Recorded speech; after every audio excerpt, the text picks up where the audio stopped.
Peace to the room. Welcome to a space hosted by me, Just Eve, Coonteenth, and BuckBreaking History Month recap. I'm so glad you guys are here to join me for my final thoughts on June 2023. If you have any final thoughts about June 2023, you can ask for a mic, and I'd be happy to consider letting you speak on this topic. Where do I want to start?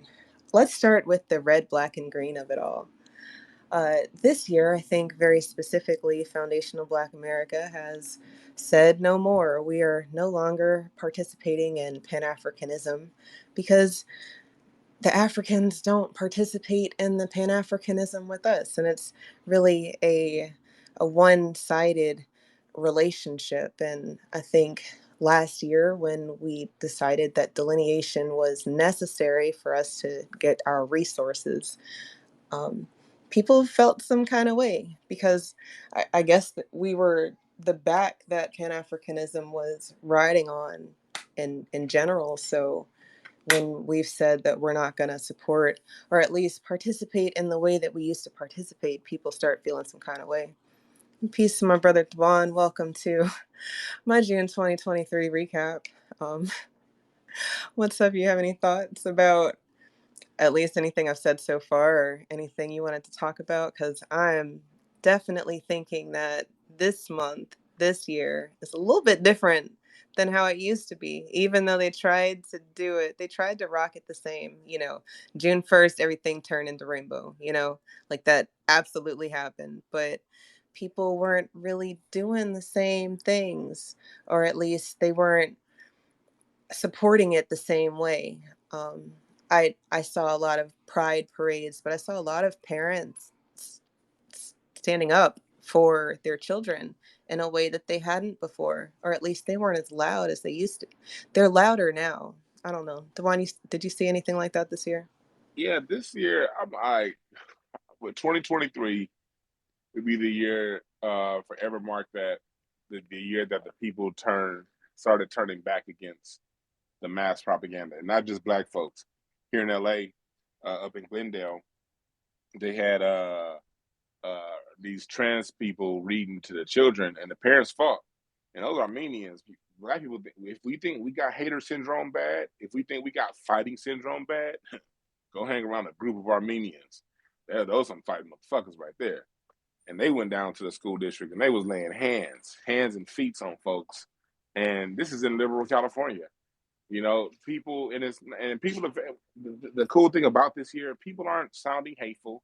They're not saying, "Oh, you shouldn't do this because I hate those people." They're saying like, "No, you can live how you want to live. Just don't bring that to the children. Leave us alone." And so people are pushing back. And then same thing with the red, black, and green. When people see like nowadays, when people see red, black, and green, or red, black, and yellow, like Canva tried to do, um, they now people are like, no, no, no, you gotta change them colors up. This year in Canva, when I was doing my Juneteenth ads, they actually had the Black American flag in the elements section of Canva, and some red. Like, well, they had one red, white, and blue logo. Everything else is still yellow, red, and green. But that coming from us running our mouth and talking about it. So, and like for those of you who like read my card predictions for the year, Seven of Hearts year, I called all this. I called all of this back in December. This is the year of boundaries being crossed and things changing. And not only did I say when, I say what was going to happen. I narrowed it down to the month these things were going to start happening. And it's just a time. We're on a solar calendar, and everything has a time to exist. Now it's just a time that people are pushing back and like, hey, nah, man, first is first, justice is justice. And black folks, we're starting to put ourselves first, and that's so goddamn dope. That's a big change this year so far, Eve. Black people are putting themselves first, Black and that's first, Dewan. Black first. And, that's I all that's know ever that mattered. that's all that there ever has been. But we've gotten stuck on this confusion trip, and they're mad at us because we don't want to be confused. We want to be accurate. We want to speak truth to power. We want our shit. Cut the fucking check.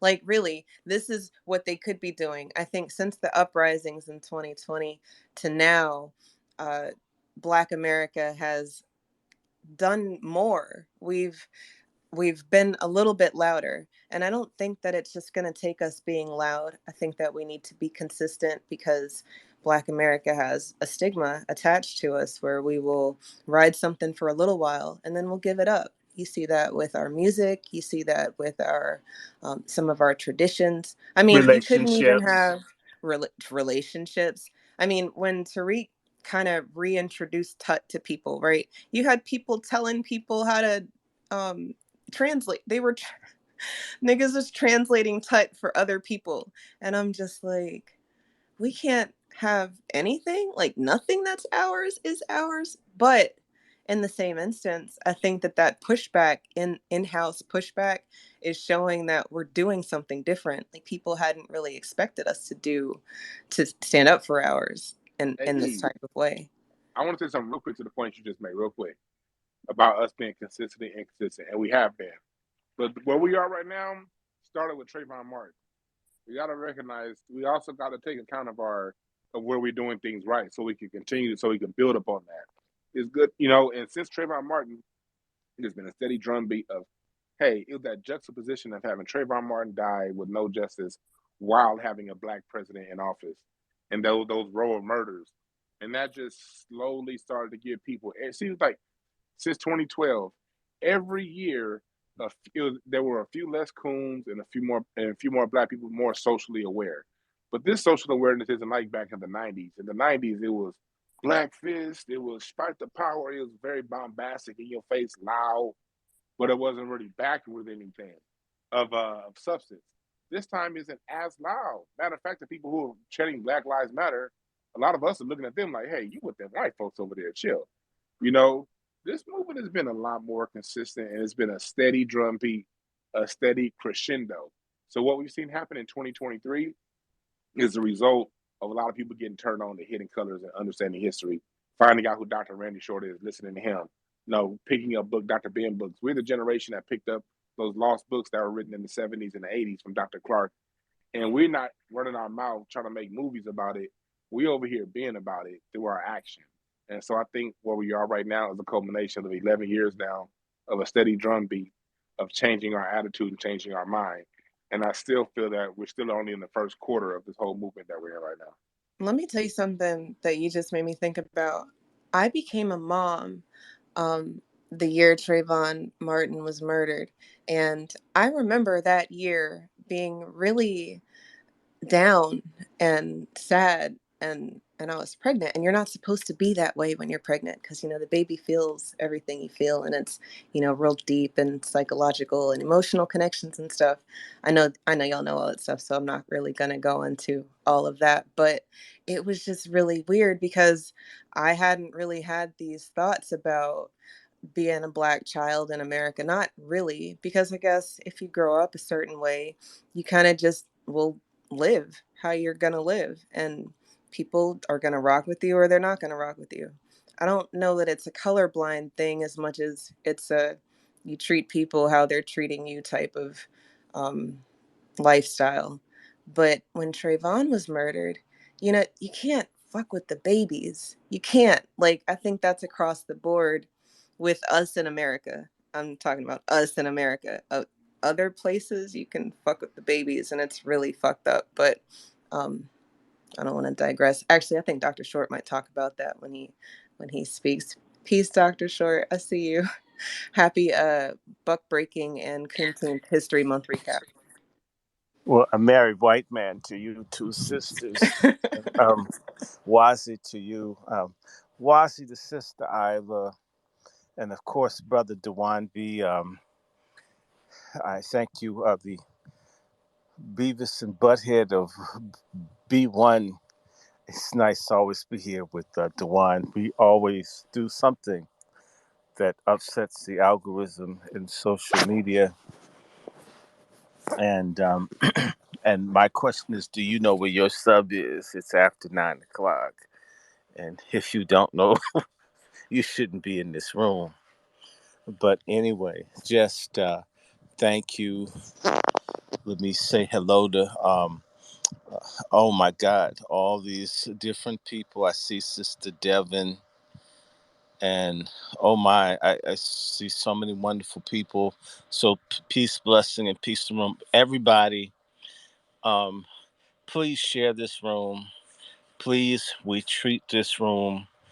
Tell everybody that we need to talk about Coonteenth. We all need to deal with the fact that, and basically, this is like putting gorilla doo doo in somebody's private part at their baby shower, and that's what these people are doing to us. And so, you would want King Kong to drop a bomb in your cooch or somebody else's cooch that's going to try to bring life into this world. Juneteenth was about Dr. bringing. Short, I want to laugh, but that I can't. Like, I want to laugh, but But you should laugh. it's You can. but it's so real. Like, I mean, it's real. It's the same. I have the same type of argument. They are asking us to be raped or sodomized, and I don't think Oh, they're not we want asking; to. they're making us Well, do it. And right? Because again, and as I said, and they're great. putting like gorilla doo doo on the thing that they're going to poke us with. And That's so, I really mean, it's fucked bad up. enough, but I have to make it nastier than that. And that's how they do it. I always tell the story of people thought I was retarded because I did not start talking till I was almost 5 years old.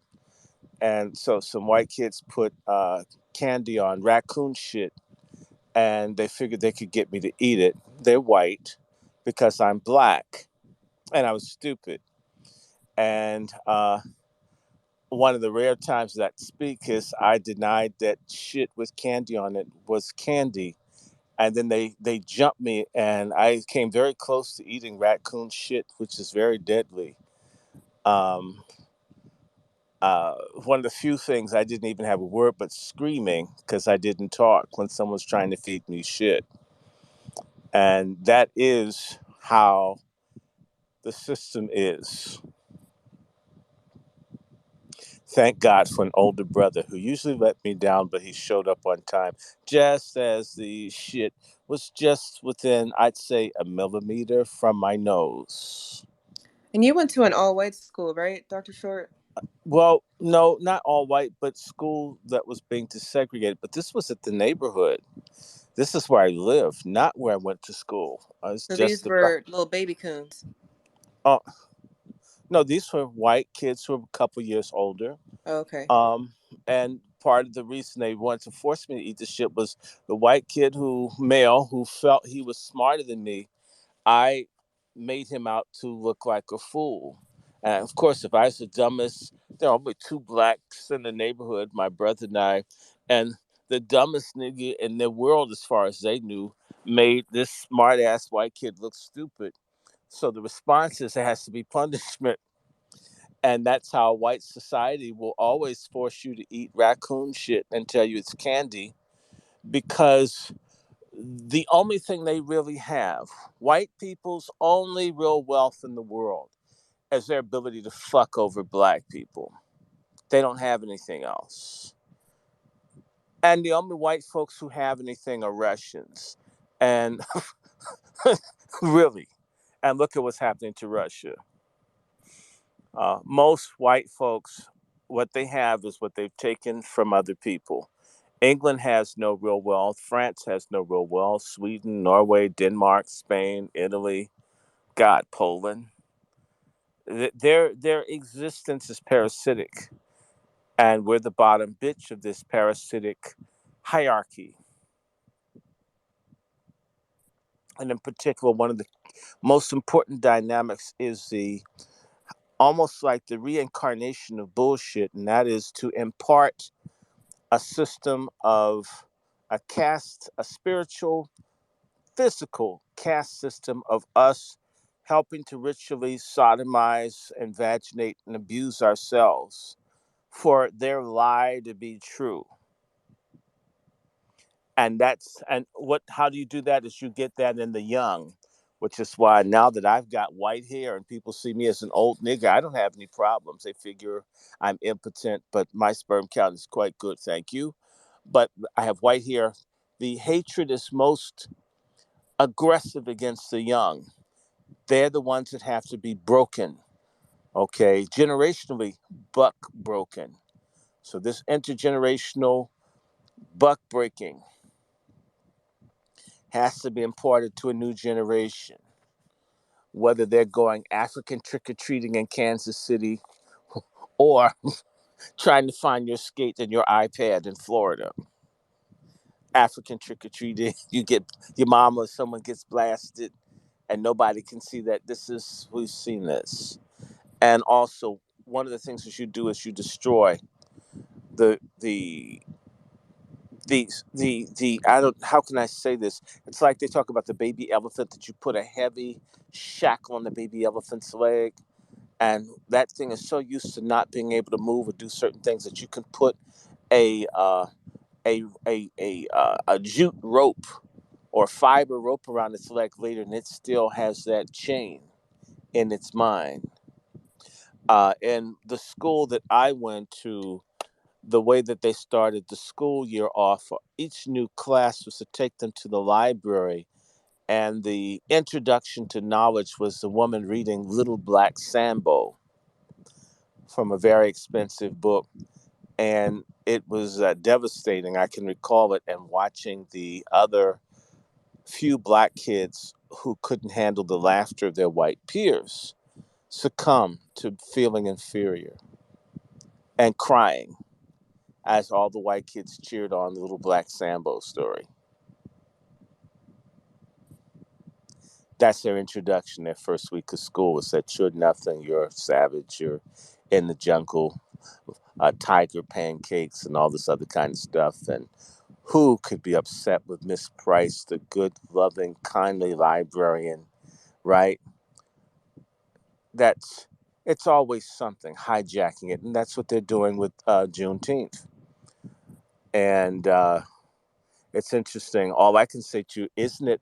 The one thing I can say to you is that it's not going to work, because every brutal, oppressive empire is guilty of overreach.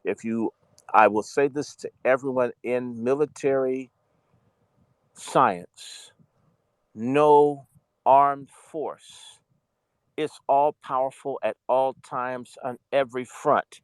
There's always a weakness to a military force. It can't have all of the power all of the time. Actually, it is we who are psyched into thinking that white people are all powerful, because they are not. Just as they do this thing with Coonteenth and all of this, or Poonteenth, where you basically create a sodomite hijacking of Coonteenth. They took the rainbow from Fred Hampton and Jesse Jackson, and they keep making and taking things. But there's always a contradiction. Several things. In fact, they all occur in similar points in time. And that is one, January 23rd. It's Clarence Thomas's birthday. He has to be mad as a straight shooter, no matter whether you like Clarence Thomas or not. Imagine how he must feel with people swinging their boobs at the White House, just a few blocks from where he sits in the court. Um, and he's someone who is been put in the court to hold us down, but um, every now and then will do or be a part of something that they can't predict. So you put basically a Judas goat on the court, and now he's doing stuff that and helping to push stuff that has nothing to do with why he was put there, because no system, no military force is 100% foolproof. You have an outlier, questionable person who's ambivalent about being not wanted by white people and being black at the same time. And like this, akin to that, on the 24th is the anniversary of Roe Wade being repealed, which was based on a lie that a black man raped a white woman, so we have to kill babies. And now that has been overturned. And then you have them just overturning affirmative action, which is literally going to be a shock that no, you're still niggas, we still hate you. And understand something: an empire founded on hate lasts only as long as the people hate it are willing to take it. Black folks in this country have multiple times nearly caused this empire to fail, although we're not aware of it. We saved the empire in the Civil War.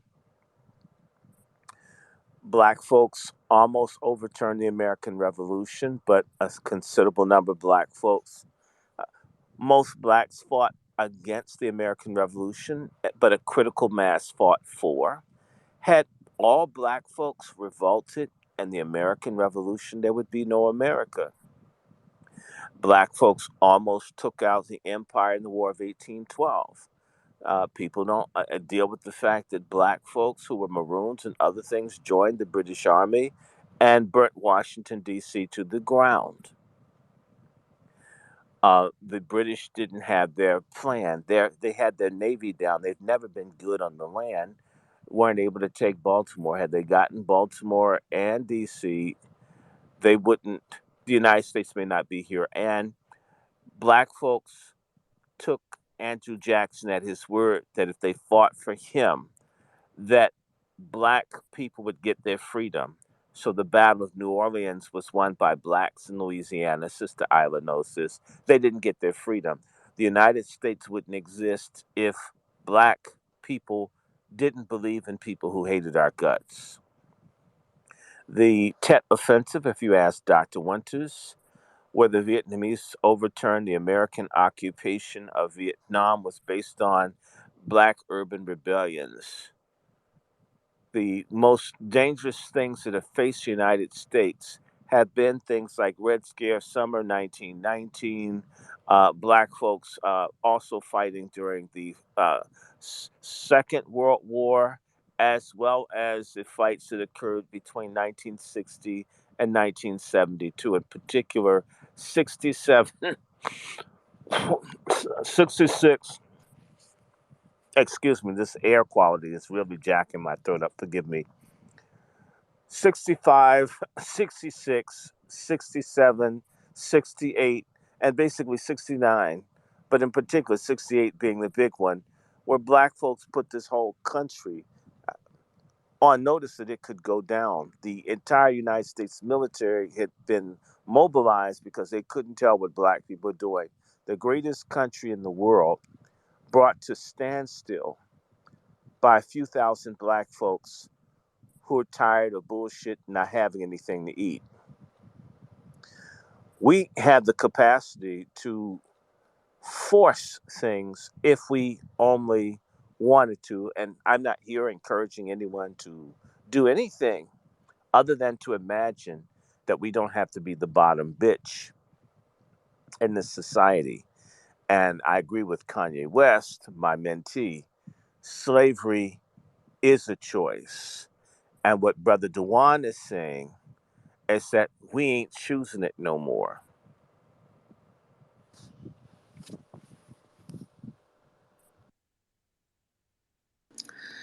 Well, That's I good talk. it is real talk. I mean, you said a lot. Let's start with the affirmative action thing. I think that I think niggas need a wake up call, like finding out that they are no longer the favorite pet Negro at the office.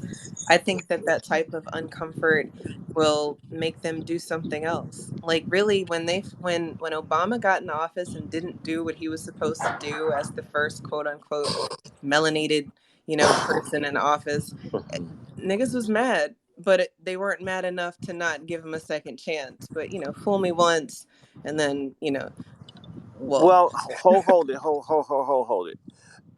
Let's remember something. 40% of black folks didn't vote in 2008. So almost half of Negroes didn't really feel Obama's ass for one reason or the other in 2008. And in 2012, it edged towards what, about three? Obama got like 97, around that, 90% black folk voted for Obama in 2008. So they told us. In 2012, it dropped down to like 94, right? Meaning that a critical number of black folks, that 4%, that's us. Although I never voted for that punk ass nigga. Ofaga never rocked me. Okay. About 5% of black folks get it. And the problem is that 5% haven't found each other and said, hey, look, this is where we're going to go as a people. Obama and the Democrats, in fact, they've been trotting Ofaga out. He's talking about race. He's talking about the discrepancy in how the media covered the Mediterranean mass death of those people off of the coast of Greece. Obama's talking about racism in the Republican Party. This bastard, they've brought his punk ass back out. And pretty soon they'll bring Manshell. That's my name for her, Manshell. But let's be honest. Obama, the black people for the last 11 years, the number of black people voting like they used to has been dropping in elections. Black folks don't do it anymore. We're sort of like, if you're familiar with the Falkland Islands or the Malvinas Islands off the east coast of Argentina, have sheep there. When the British soldiers landed there, the sheep who are not used to being hunted were very friendly to the British soldiers. And the British soldiers began killing and eating the sheep. Within a very short period of time, the sheep didn't trust no fucking body they didn't know. We're like the sheep in the Falkland Islands. Some of our asses understand that we get took if we trust people. The only issue is we have to go from people being aware that they're rippers in the woods to overrunning the rippers and forcing the rippers to give us what we want. You know, there are a lot of black folks, we know it. One thing, Latino folks will let you know in a minute shit they won't take, even when they're in the country unlawfully. Black folks don't give white people ultimatums no matter what. And that comes down to black men. Let me just say this. Let's talk about we bitches. One of the fundamental things about black men, and that's why I call men bitches, Bun B. we need black men who've got as much testicular fortitude as Rosa Parks. You don't have to have a gun. You don't have to talk big and bad, but you have to tell the man, fuck you, no. Hey, Dr. Short, real quick, because this is something that I talked about yesterday on my show all day, and it's about these how we had to spend all the '90s and the 2000s with these goddamn rappers talking about how hard they are, how tough they are, how many women they got. The term that you use, Dr. Short has a term he calls brother fuckers. That's their art. All they do is fuck other brothers, fuck us over. And they do it because they into all this weird shit. They have all these crazy ass sexual exploits that is in the front of their mind, all these pursuits of money and stuff like that that has nothing to do with building any sort of community or raising the children.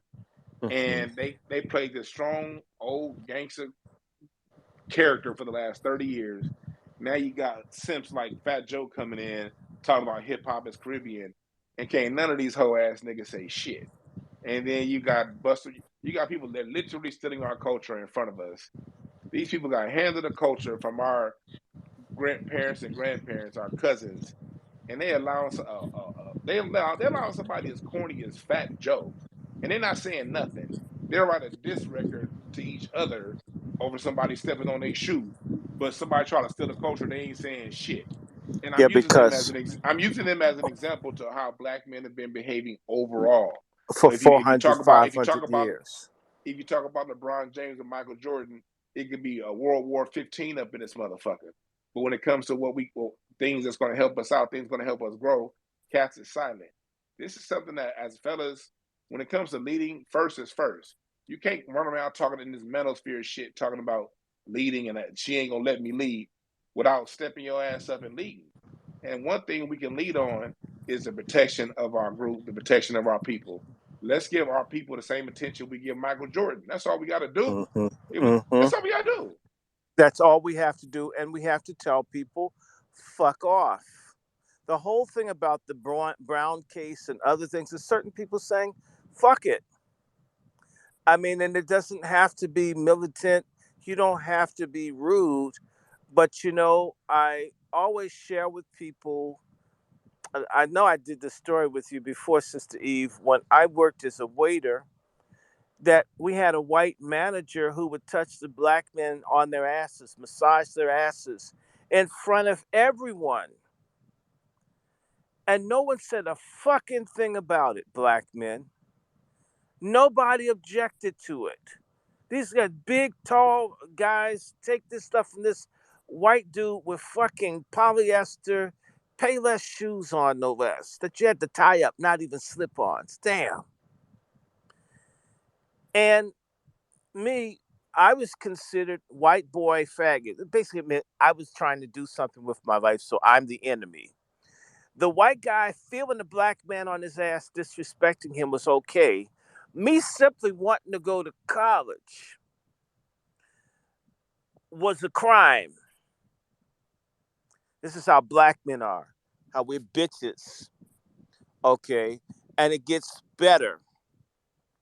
That white fucker, I got his ass straight, made this motherfucker have a meltdown because I didn't cuss at him, but I basically called him a cocaine, a sociopathic cocaine addict who couldn't dress, who's prematurely balding, and you had a drug habit. I don't like you. I hate working here. And that white dude went and cried to the black men about how I spoke to them. The black men all already didn't like me, hated me for speaking up for myself, and I didn't use he's my boss and never disrespected him with any vulgarisms. I just stated things that were facts. Those folks wouldn't even speak to me because I defended myself from a white man. That's how black men, everybody sees this weakness in black men. All this RBG stuff is a fucking lie. If your women and children are disappearing, the jails are full, you're being set on the streets. And the best we can do is have leadership. And we got to talk about some other people that pretend to be bad, whether it's Sharpton, Jesse Jackass, Creature Feature, Maxine Waters. She may as well be a man. With those looks. Shit. Um, we have all these people who are supposedly able to get stuff that deliver nothing. And I love it. Now that affirmative action is gone, there's a certain class of Negroes, and a lot of them are black men, y'all. I've met them. They get nice corporate jobs and they put them on the cover of black enterprises and what these people sit in positions where they could do, they won't say or bust any kind of grape. And they're held up to us as successful, like the manumitted Negroes that would betray others when there's going to be a slave revolt. I'm glad you went there, Dr. Short. I'm sorry. Yeah, you're going so hard on the men, and I know Isla might feel the same way, and I know you're gonna, and I think Mama Flip might also feel the same way. But the buck breaking of it all, like we literally watch the buck breaking of it all. Our epigenetic memory is very real. So then we coddle, and then y'all get stifled. You don't get to be the man that you're supposed to be, and then we've got what you just said. The jails are full. The women and children are missing or traumatized, and I don't know that we've done it to ourselves as much as we haven't done enough We've or done it to more to ourselves. fix it. That dude punching that woman in the face at a hot dog stand. It's kind of interesting because all he is, a lot of black men are nothing but hot dog stands. A But I walking mean, one. that's probably his foundation. Like, I can't No, sit no, here and say that that doesn't matter. No, I give women hell, but y'all don't know me. I give men more hell. To whom much is given, much is required. That man would have never hit a cop attacking his child or his woman the way he hit that woman in that damn restaurant. And he has I, He I, would have I, never issues. would- hit a I, white woman. I would to God black men fought people who mess with us like we beat up on folk who don't even want to fight us. That's that brotherfucker thing that Dewan just talked about. And see, brotherfucker gets a pass because it's violent. And because we don't really understand violence without a real cause, purpose, foundation, or philosophy, it's basically like a premature ejaculation. Yeah, you did something, but it didn't go far. Okay, women get a pussy pass, and black men get a violence pass. Because I'm violent, I could be the biggest sodomite in the world, but nobody's gonna say nothing. Or I could be the most awful person, but I'm violent. Violence often, and basically black on black sociopathic, psychopathic violence masquerades for real power. And it isn't that. It isn't that. And the real power that men have and that we as the people have are people who are able to create a collective and do something even under extreme pressure and opposition. That's what makes, say, Black Wall Street, all these other communities inspirational is they did it in spite of any damn how. That is not what brotherfuckers do. That's not what pork chops do. That's not what fagonists do. All these words, I'm basically talking about cowardly, traitorous, depraved, degenerate black people in our midst who are deliberately missing the mark and there's no consequence. What I love about this affirmative action being struck down is it's going to spread like monkeypox. And the corporations are going to be firing and letting go, and they're not going to be buying ads, and they're not going to buy Juneteenth ads and shit next year. Oh, this is going to spread like Plessy versus Ferguson. It's going to be applied over and over and over again. And a certain type of black that's benefited from the death, the destruction, the people beaten, the people that have been jailed, they're losing their shit. Watch the same fuckers who could have done stuff to prevent the Backy case in California, which led to black folks losing affirmative action in the state of California. $5,000 would have prevented black people being driven out of California economically, and people who had it wouldn't give it because they think, fuck 99% of black folks, if we make it, we're good. Now, my friends, the 1% of niggas who got most of the money in our community, they're going to hurt just like we do. I love it because they get the municipal grants and the federal grants and they've got the inner networks. You see these people, you go to a meeting or you see a Republican convention and you'll see a sprinkling of blacks or the Democrats are those who get don't share with the rest of us. They ask in our name. So it's a socialized, socialistic appeal black people need, but it's a capitalistic private thing of what they do with it. It only is amongst the few. And so we for decades have pretended that the rich black people give a fuck about us and they don't. And so Dewan talked about rappers. I'm angry since I'm from the church. I don't like preachers. I don't like respectable folk at HBCUs. Howard University had the capacity to have as many as, I think, 8 or 9 public television stations, and they only have one. Imagine the power. It sits there.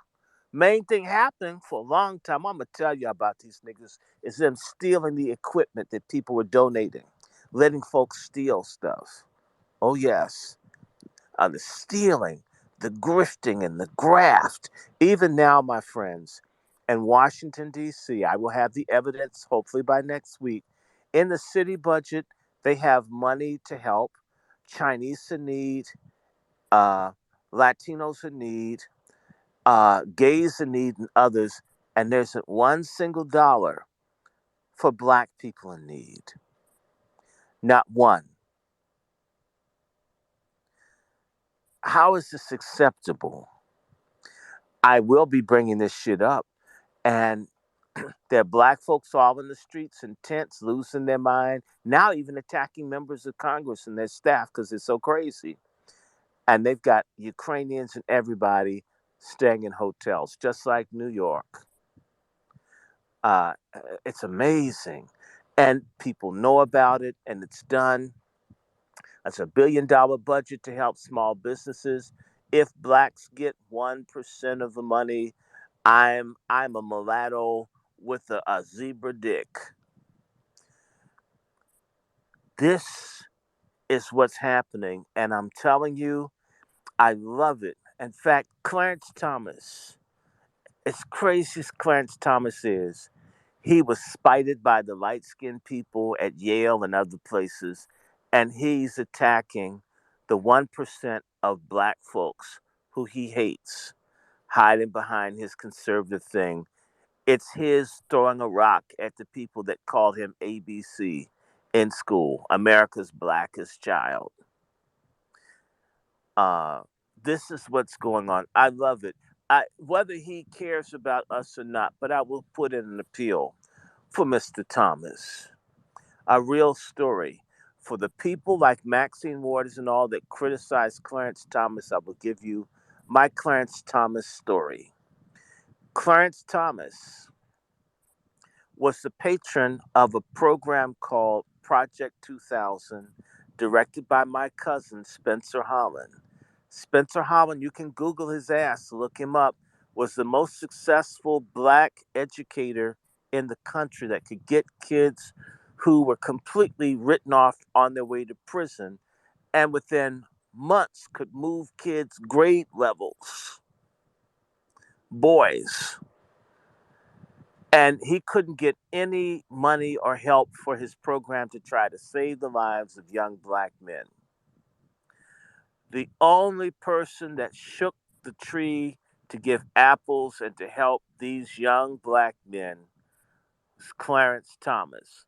None of these other black people you see on TV, not my distant cousin Rock Newman, none of these people. But Clarence Thomas did. Talk about Whether a he, plot twist. I mean, this is it's it's screwing me in my brain that Clarence Thomas was helping the poorest of the poor, young black men in D.C.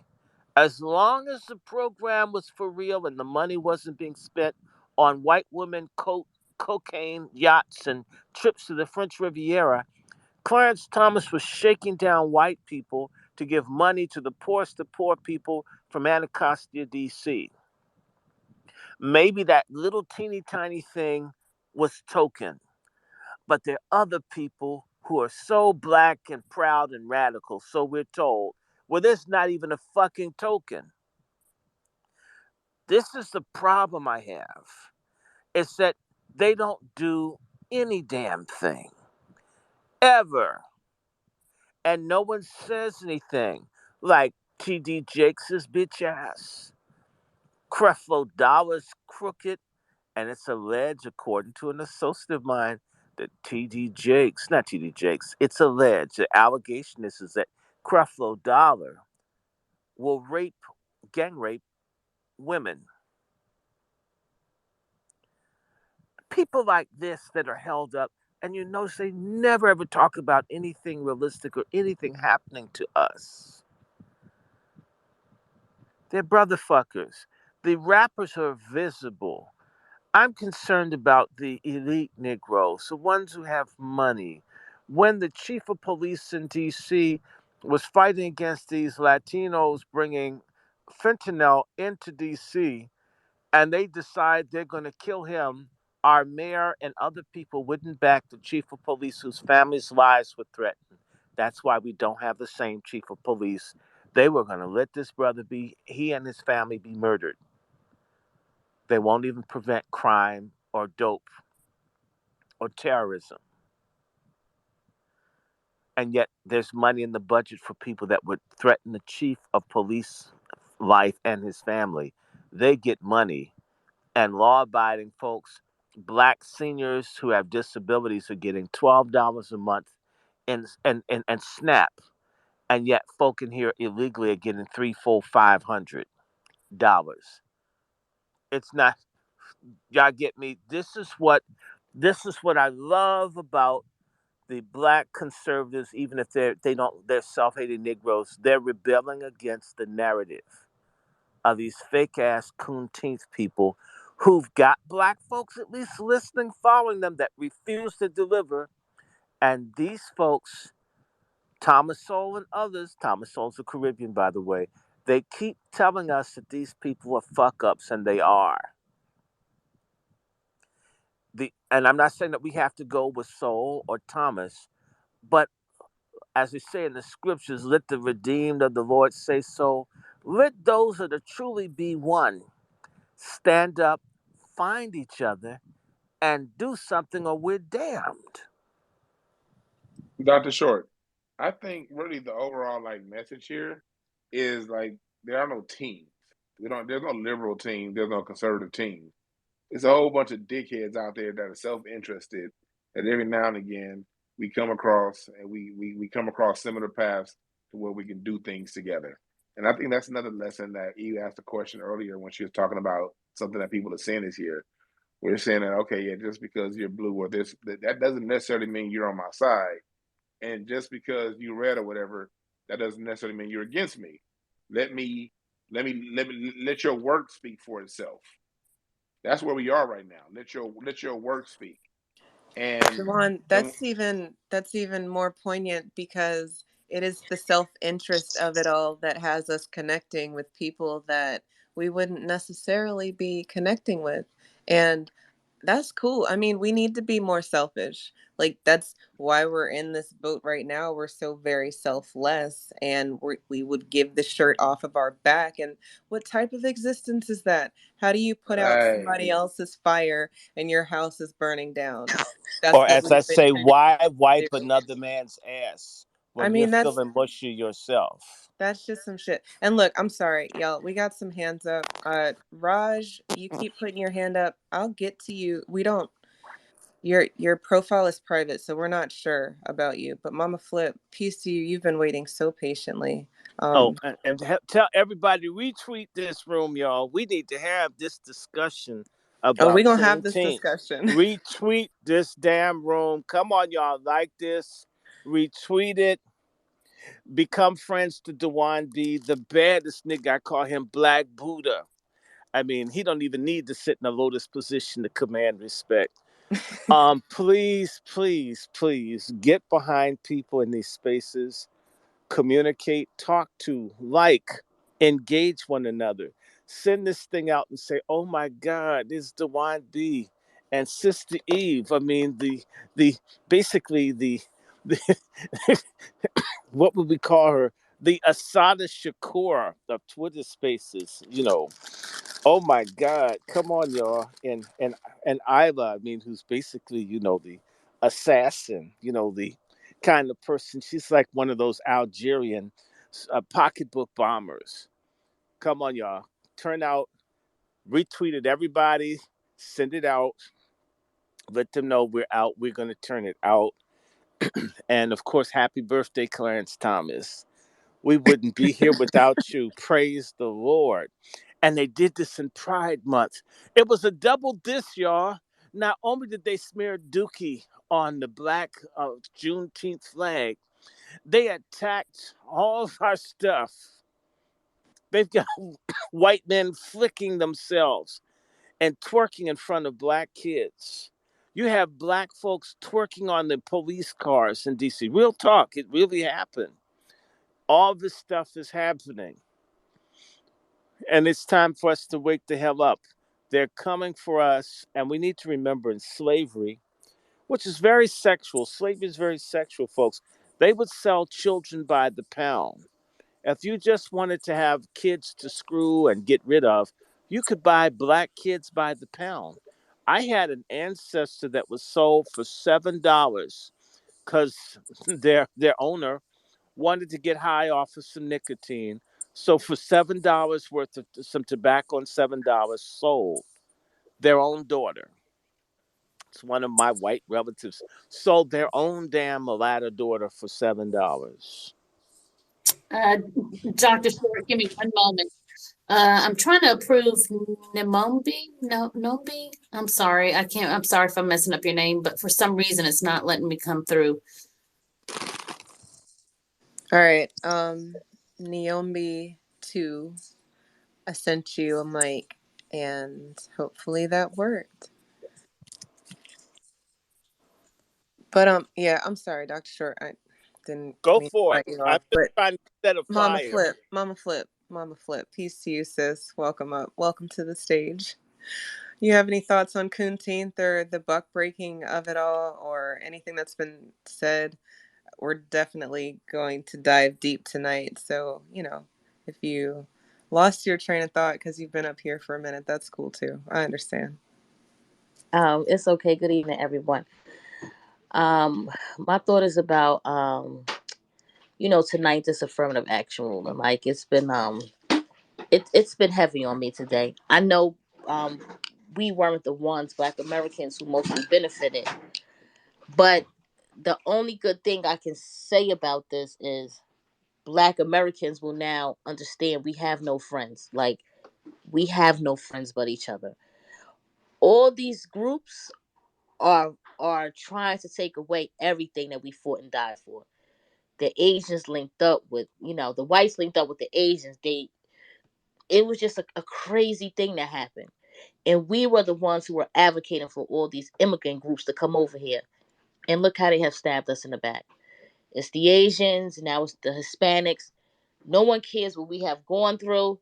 So if this is not eye opening and awakening for my people, I don't know what's going to help us at this point. Like we have to get on code with each other and understand that have Sister, we're gonna get it when in Chicago and other places they start letting illegals become police and they murder us in cold blood like they do in other countries. Oh, Where I the police just definitely wanted to touch on that. it's coming and California started it. I mean, they I said that I'm you didn't telling even you, have to be a citizen to be a yeah, police officer. I'm What the telling you fuck is that?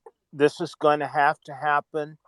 And the nice thing about the foreigners and all, they can't tell a black bougie from a all they know is that you're not white.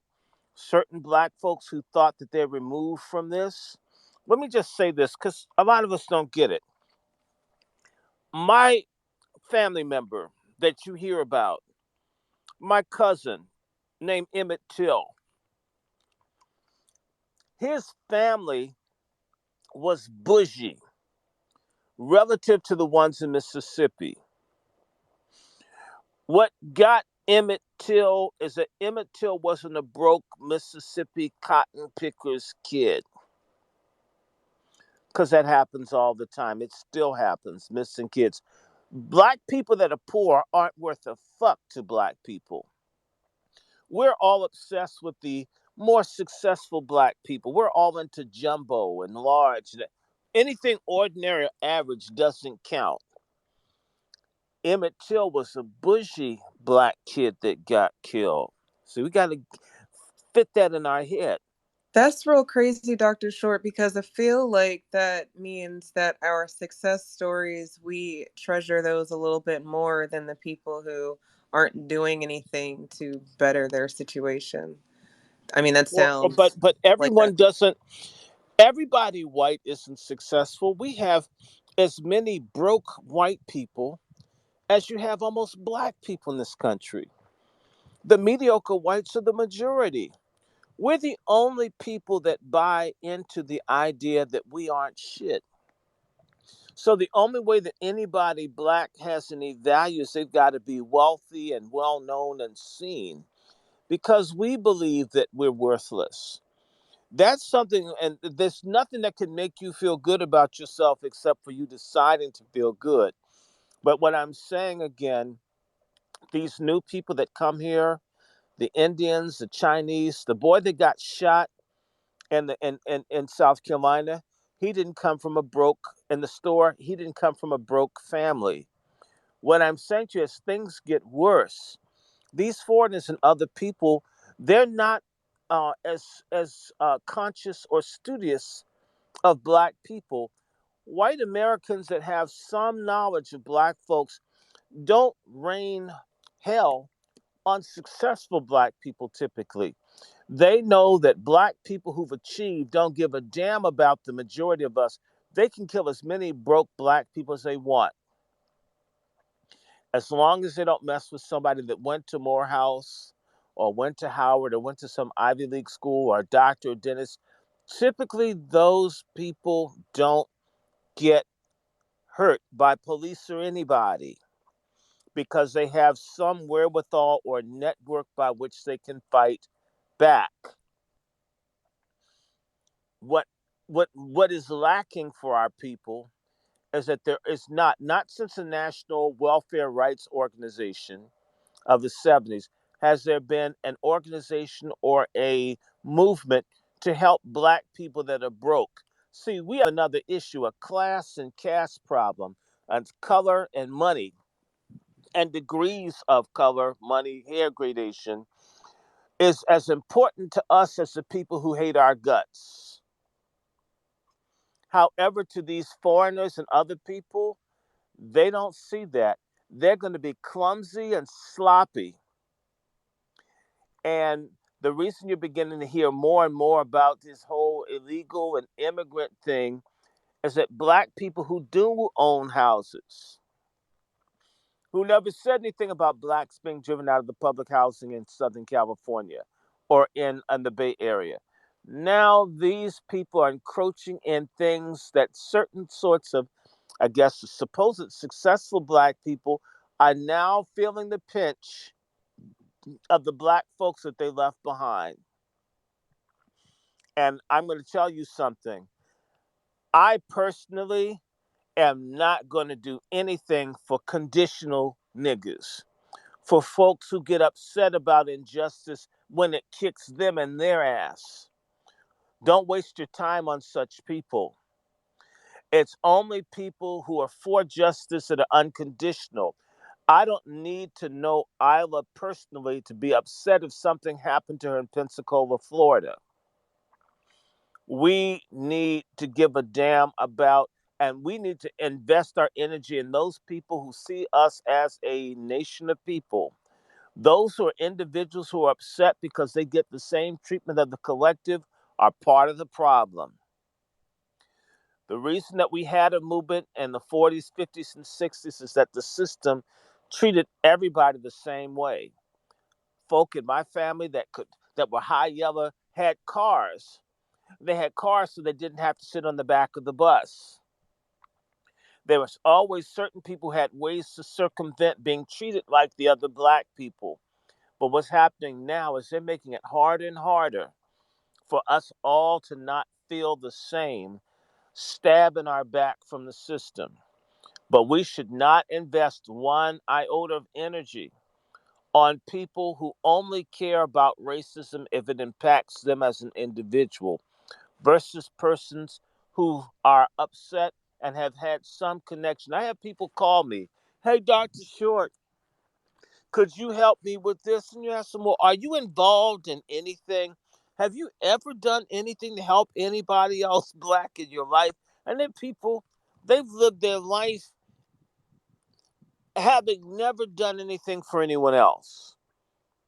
But when they have hardship, they want to reach into the community chest, into the equity of those who are sacrificing as if they're entitled to it. Fuck them. Some of our folks need to get that experience. It's like Tiger Woods used to call himself Cavalier Nation until when he got arrested for that DUI or whatever, and they called him an African American.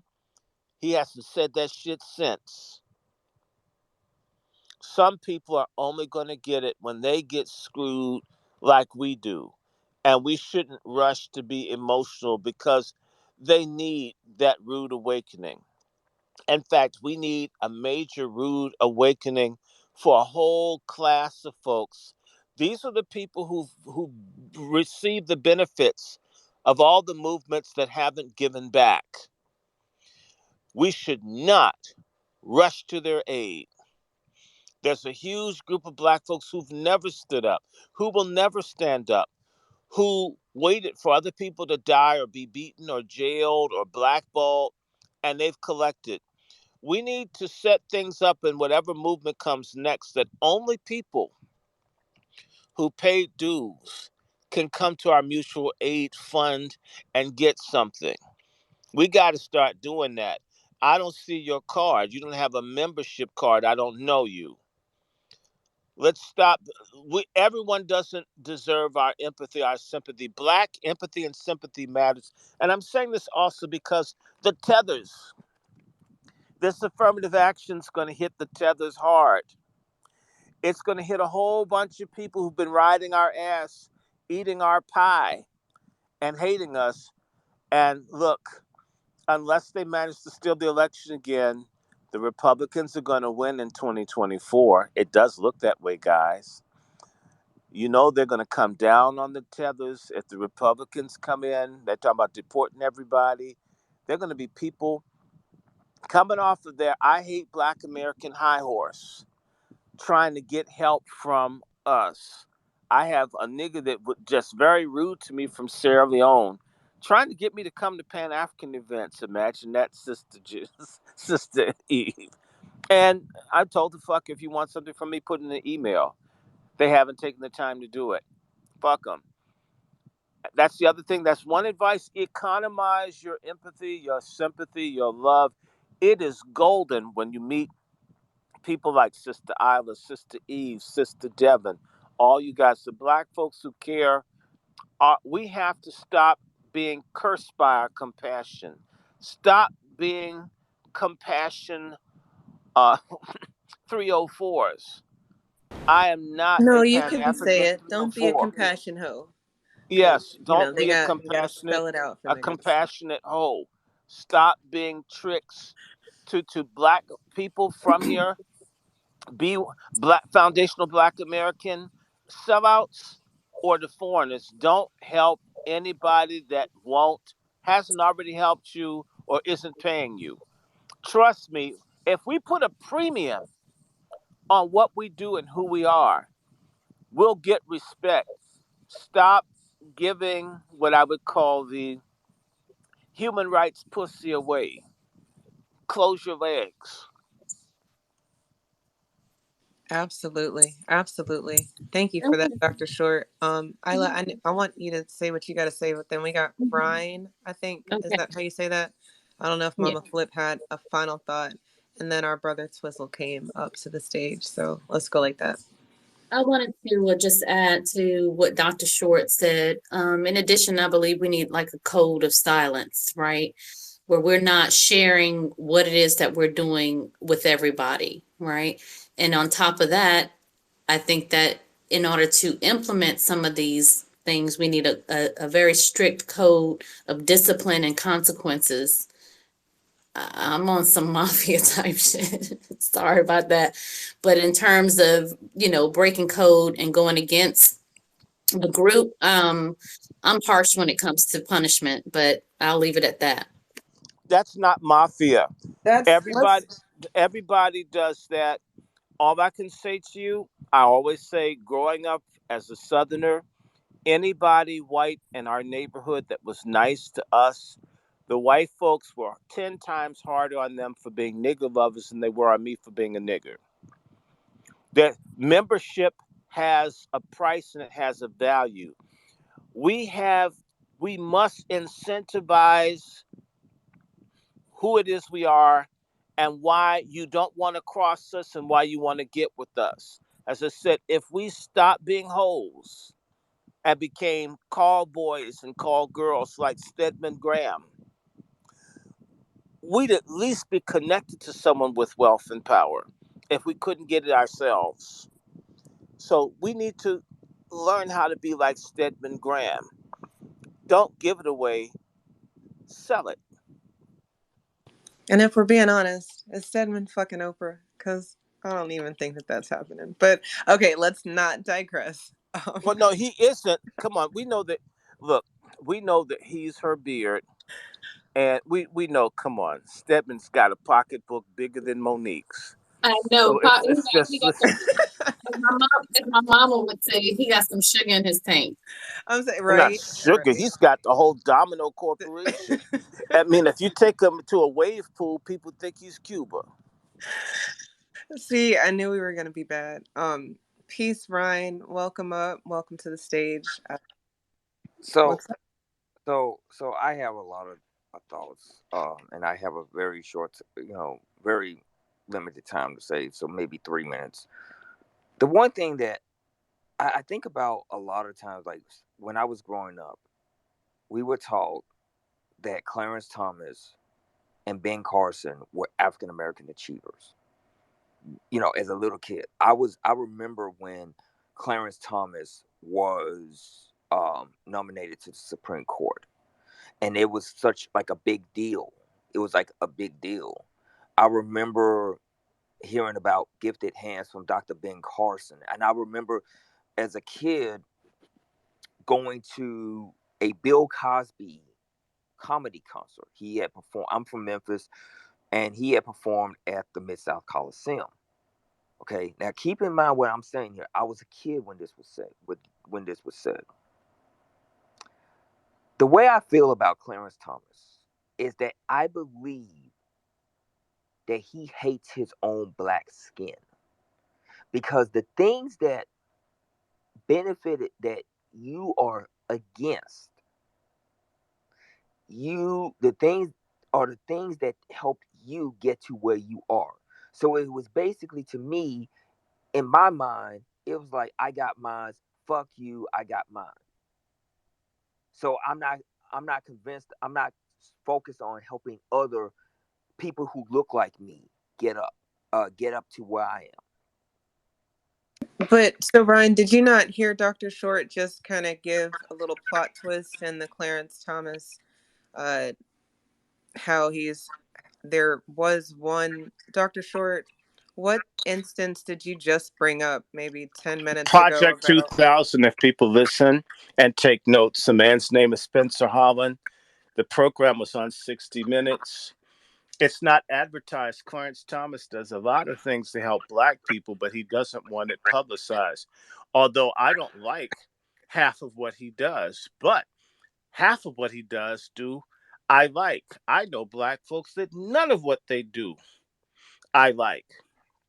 And none of what they do benefit us. Like Obama never did a fucking thing for black people, but we love Obama. You can't point to one thing. If you listen to what Clarence Thomas was doing around this affirmative action, what Clarence Thomas pointed out, Clarence Thomas attacked people for trying under affirmative action. The thing that they're trying to do that no one's really saying is that the gay, LGBTQ, whites, transgendered, these folks are getting affirmative action, grants, and everything else that blacks can't get. And so they have black folks pissed at Clarence Thomas as if black people are getting anything out of the programs. Clarence Thomas questioned people, and folks couldn't answer the issue because it has nothing to do with black people. We imagine that these programs are for us. We would like for them to be. It's wishful thinking. And in fact, fantasy always trumps reality for Negroes in denial. One of the most disgusting things about black folks is that we don't research, we don't look. It's based on our feeling, not facts. White women get most of what's in affirmative action. If Clarence Thomas is against white women getting something that's supposedly for black people, he's not attacking black folks, even if he hates his own skin. But I have to ask myself, for the black people who say that they like their own skin, why do they tolerate stuff going to everybody but us? See, we can't do, I don't like one way or the other.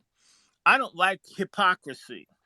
Either it's benefiting black people fully as it says it is, or it's not.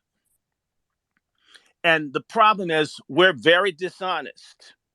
We think we're being radical. So we've been told we can hate Clarence Thomas. And said, I disagree with him half the time, but I agree with him we need guns.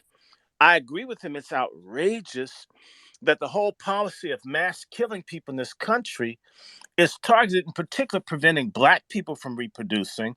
And he's a monster for thinking black people should exist.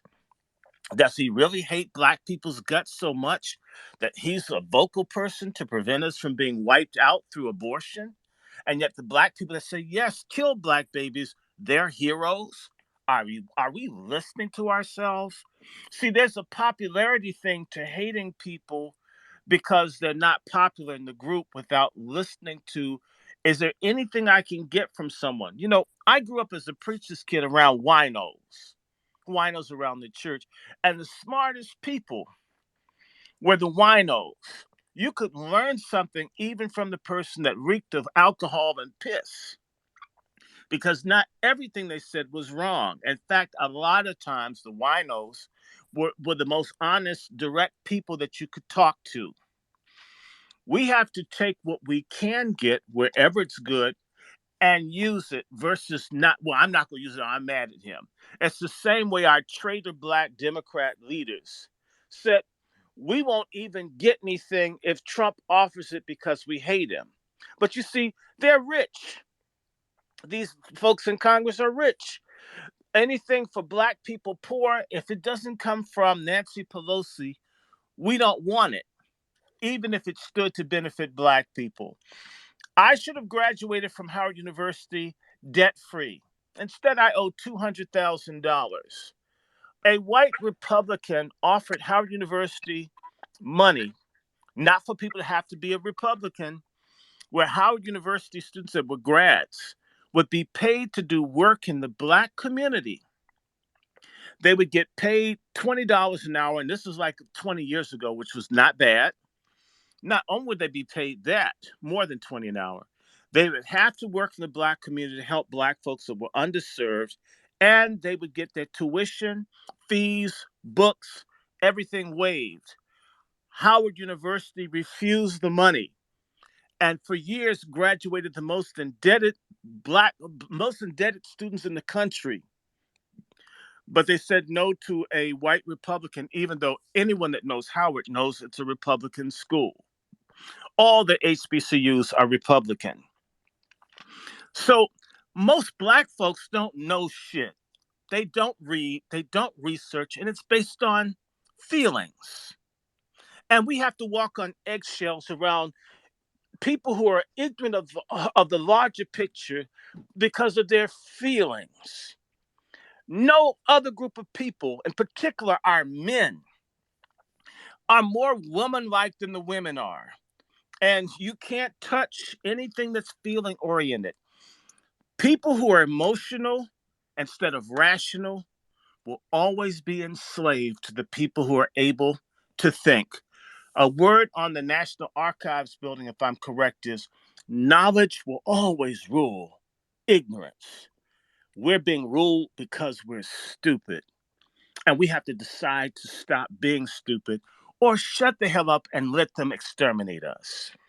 It is that simple. Go ahead, Brian. You can respond.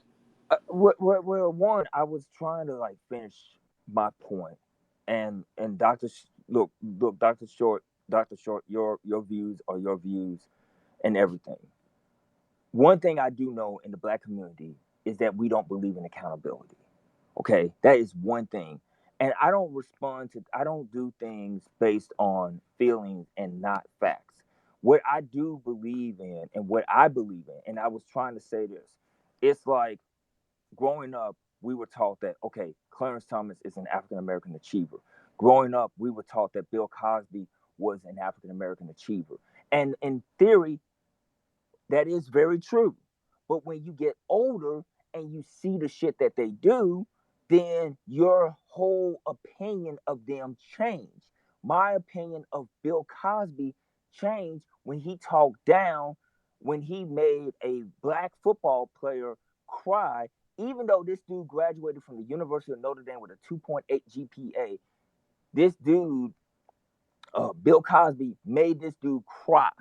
He made this dude cry, and he gives a predominantly white crowd at the same university a different speech a different speech. And then he talked about, and I remember this, the pound cake thing, the pound cake speech. Now, in theory, he was right. He, in a sense, he was right. But also, I'm like, dude, you feel like you're talking down to us, but you got skeletons in your closet. You get what I'm saying? Like, that's the thing that I was talking about. And it's like, I feel like, to me, and this is my opinion, I don't think Clarence Thomas speaks for me. And I think also at the same time, you talked about the LGBTQ people, LGBTQ community. There are black people who are in the LGBTQ community. Okay, they are black first, LGBTQ second. Okay, the the white LGBTQ folks, they're gonna get fucked with. Okay, but their white skin gives them privilege. A black person who is in LGBTQ community, they don't have that same luxury. They don't. Okay. I remember I remember one time, and if you believe I'm saying this stuff on based on emotions, sorry. Be my look, that's your opinion. I have no other choice but to respect it. I can only speak for me. I remember one time when I was in college. It was these two girls. They were lesbians. They could not go back to their house because their family disagreed with their lifestyle. Now, granted, you can disagree with someone's lifestyle, but you can respect their decision, their right to be who they are. And me and my roommate, two heterosexual guys, decided to take them in because one, this is Memphis, Tennessee. Two, it's fucking hot during the summer. And three, I don't care about what, look, I don't have to agree with your lifestyle, but if you need a place to stay, we got a room, we got two rooms. Hey, it's all you. It's yours It until sounds like you were Real, simping a real little quick, bit, Eve, but I real mean, quick. come on. can you let me Eve, let me speak real quick. Let me say something real quick. Eve, hey, hold on. Hey, I appreciate what you had to say, brother. But look, come on now. These are little red herring issues that we ain't got the time to deal with. no, If no, no. Bill We got Cosby, time to hold deal on, with no. hold on 1 second. All right, Ryan, you've taken a long time to get to your point. It's probably because I interrupted you. I apologize for that. But to the point, can you get to the point? And if you can't get to the point, I don't know. Okay, well, sorry, Ryan. Eve, You real gotta quick, have Eve, big boy Eve, real, panties, I guess, this because you this I can't want to get say to down this that much. dude, and for the people listening, he talking some Bill Cosby made somebody cry. If a grown ass man was crying, God damn it, that's his fault. That's not the rest of us. People said we don't have time to deal with grown ass people who cry over some words. That's just nothing we have time to deal with right now. Second of all, when he's over there talking about all this LGBTQ stuff, look, man, got kicked out of the house because they were LGBTQ. I got people I grew up that was kicked out the house because they was Crips. You dig what I'm saying? The rule of the house was that you can't bang and live here, so the niggas had to get up out of there. People got rules to their house. You know what I mean?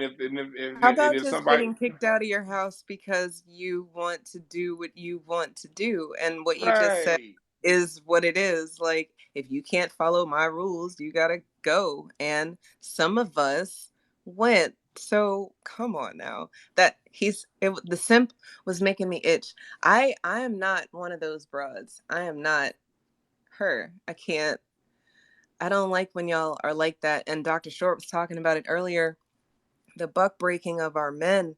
Sometimes it's like, I don't know why y'all are like that unless it's like a foundation thing, and then I think about why, he would go out of his way for two lesbians, and then you need a place to stay. I mean, doesn't everybody need a place to stay? I mean, is the rent that much where you are that you need to split it four ways? Like, what are we really talking about? Because I thought we were talking about Coonteenth, and then things just went And left. this is what happens. And that's why I wanted to come.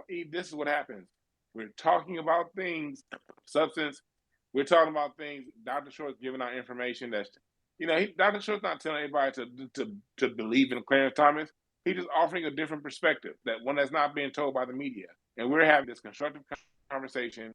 And here comes this LGBTQ shit. And that's the problem. We ain't got no issues with the LGBTQ folks. But y'all done had enough of the goddamn conversation. I don't give a fuck what y'all do behind y'all bed. We talking about some serious shit. We ain't got time to be worried about how you feel. We ain't got time to be worried about acceptance. Accept your own goddamn self. Hell, people don't accept fat people. Nigga, either lose some weight or accept yourself first. I'm tired. Like we every time we get to talk about something constructive, here come this bullshit.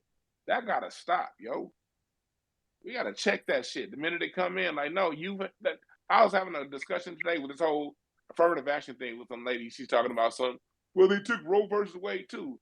Roe versus Wade had 50 years of our political discourse, and ain't a goddamn thing changed. All this Roe versus Wade, all this stuff is just red herrings brought up to get us off what we need to be talking about, man. Man, let's whatever. But whoever's Well, next, with I'm just Roe, mad. I mean, nah, all of this stuff is stuff that we need to be talking about because they've been trick bags. Like Roe versus Yeah, Wade, people need to say killing black babies because that's really all they were worried about was killing black babies. So, the choice to kill a black baby, if that's what you wanted to do, you should say the whole thing. It's not just the choice, your body, your choice or whatever. Like people are not thinking about the implications behind what all they were agreeing to. And then affirmative action was specifically for us, but like we've been saying, and like people know, white women and other people are using that and get that. I mean, you should not be able to go to an HBCU and get affirmative action as a white person, but you can. And they get scholarships, and the shit blows my mind because it's a historically black And college. they get full And scholarships. And not only that, some of them go and cause racial problems at the school, and they successfully they're trying sue, to get to you. I see you, sis. Go and ahead. they get big payouts from these schools. I've watched this stuff. It's fascinating. I will say this: I wasn't speaking to anybody personally. I was talking about something in general I've seen in terms of people being emotional. Okay, so that's one thing, and like this for the It record. does holler. I mean, Bill Bill there is Bill a whole Co- phenomena. Bill Cosby is my cousin. Bill Cosby, I'll tell anybody what has been. He's been MIA to his extended family, and I told Bill Cosby's ass that over the phone the first time I talked to him. That Bill Cosby hasn't been there, but but we're talking about celebrities and black first and all. I'm not into that, and that's why I was attacking this shit before that comment came up. We shouldn't be looking to individuals that white people put up, or even black folks who have aspirations to assimilate. Look to certain people like Ben Carson, or for that matter, Bill Cosby, or Clarence Thomas, when that's going to be a problem. And Bill Cosby's done a lot to help people as much as he did that stupid thing on the tour. It was stupid. And Bill Cosby has color issues. He does. Look at his wife. I'm friends to a woman that was on the date that he met Camille. Okay, I'm just saying. And Camille's my cousin as well. Camille's my mama's cousin. And they're a bunch of high yellow Negroes from Sandy Spring. It's another conversation. But Camille Cosby, since we're going to talk, has been consistent for doing stuff for black people, for black women the whole time, and quietly at that. Okay. But why are we looking to individuals when we're talking about a people, a group? Why are we focusing in on individuals when I'm talking about people? So it's like you can't see the forest for the trees. Our analysis is based on individuals instead of as a collective.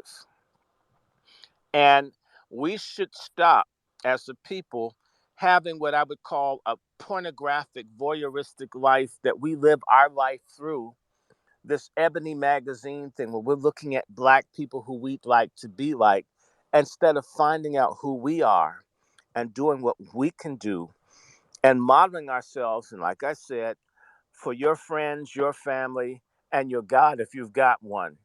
And one thing I have to say about this, there is no LGBTQ community for black folks. You're either black, whatever your sexuality is, you're a black person. But black LGBTQ like Billy Porter and others actively work in service in tandem for white racist supremacist sodomite LGBTQ, and they can be used to purge people from uh, school system jobs. They've consistently been used to attack people, and I rarely meet people who are able to sublimate this sexuality thing for the greater good of black folks, because if that were the case, we have HIV AIDS rates at an all-time high in our community in places like Atlanta, Jackson, Mississippi. And you know what? You don't hear anything from the black LGBTQ folks because they don't want to be stigmatized. But when we see people screwing in the streets like we've been watching this month, why should I want that in my house? When Chef C calls me and tells me he's watching people drink blood and exchange bowel movement that they're eating in New York when he's working, why do we have to sanctify this? And there's a reason that people say no. And there's a reason that folks are tired of the murders and the shootings and the mutilations and things, that this, uh, any lifestyle that is not orderly creates a degree of chaos. So we have issues with pedophilia and so forth. These are not things that build us up. And no people, none, have ever successfully pursued their freedom trying to uphold this LGBTQ thing. Wherever you have that, you have the decline of a people. You look at your black South Africans that are miserable. Do you know that Mandela made LGBTQ freedom a cornerstone of the new South Africa? Where are black South Africans right now? Go look it up, folks, instead of believing what the media tells you. Black South Africans, in many instances, some of them are worse off now than when they had white folks running around in trucks shooting at them. Um, a lot of this is based on emotion and feeling. It isn't based on facts or research. And yes, Bill Cosby and but Bill Cosby's a celebrity. The man's an entertainer. He's a very wealthy performer. These are not the kind of people we should be looking up to. Clarence Thomas is a government employee, well paid. Ben Carson is a black dude who has a significant amount of black self hatred, but that's a whole nother discussion. Look at what he did with HUD. He didn't do anything for black people. We we we go with the public relations hype of white America, and if white America hypes up a black person, that's who we gravitate to. And then when we look at them more closely for ourselves, we get disappointed. You should have been running after them in the first damn place. The people that are truly doing things to help black folks never get the accolades of love from white society, and sadly not from black people either, because black folks, basically, if you were to make the psychology of the average black person into a human form, it would be a black person whose tongue is attached physically to the rectum of a white person. That's who many people are psychologically. They may have kente cloth on, or a red, black, and green, black, or a Black Lives Matter T-shirt on. But there's still, whatever bowels come out of white folks, we ingest as if it's true. It's insane. And it's not my opinion. They've already done. Kenneth Clark, Nathan Hare, and other people have already psychologically, and Franklin Frazier and others, and Jay and DeGruy. Uh, there is a psychology of people who are damaged by black self hatred and other sorts of things that come from people being oppressed. It's not Mr. Short's opinion. And when we hear it, we can hear it. There's certain things that people say and do that put them out. It's not my feeling. I don't. Part of me doesn't care. But if we're going to talk about affirmative action and us moving forward, then we deal with the substance, not with detours about, again, feelings, nothing more than feelings, trying to forget my feelings of love. That's a great song. but but it's a terrible way to go through life, looking at things based on feelings and or running after what mainstream society tells you to think instead of thinking for yourself. In fact, some of the biggest lies that we're going to get are going to come from our parents. My father thought that President Johnson was a friend to black people. I disagreed with my father as a 4-year old, okay, or a 5-year old. I disagreed. I didn't know enough, other than I could tell he didn't like black people as a kid. Our families lied to us. The church lies to us. Everything is lies except for you have to want to find the truth wherever the truth leads you. And the truth is often uncomfortable. It isn't something that's going to make you feel good when you find out. And a lot of our people are into this idea that we're supposed to feel happy and things are supposed to be good. I don't know where that comes from. If you're in pursuit of the truth, you might be sad because the truth is really, it's really something to really look at things. There's a book by the father of mass psychology, Edward Bernays, the nephew of Sigmund Freud. The book is called Propaganda. Buy a copy if you can get it. And it talks about how even our thinking, our thoughts are shaped by people other than ourselves. The same way we think eating bacon and eggs and having a big breakfast is essential. That's because people who wanted to sell pork and eggs and milk and cereal paid Mr. Bernays to sell to the public that you had to have a special kind of breakfast food because breakfast up until the 1940s were the leftovers prepared the day before. To get people to buy a different sort of food, they sold that to people. So much of what we think is factual or true, whether Christmas is the birthday of Jesus, or that there's a damn Easter bunny, or that there's a Santa Claus, or that the Statue of Liberty is for immigrants. These are things that are lies. A good book again by Mr. Lowen, Lies My Teacher Told Me.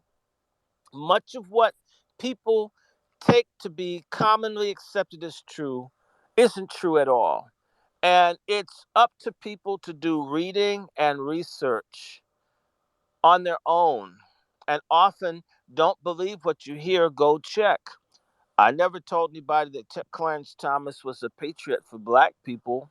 But what I did say is that I was shocked. Clarence Thomas helps black folks. In fact, Clarence Thomas, even though he's hated where he came from, and for good reason, has invested in doing things educationally to help broke people down in rural Georgia.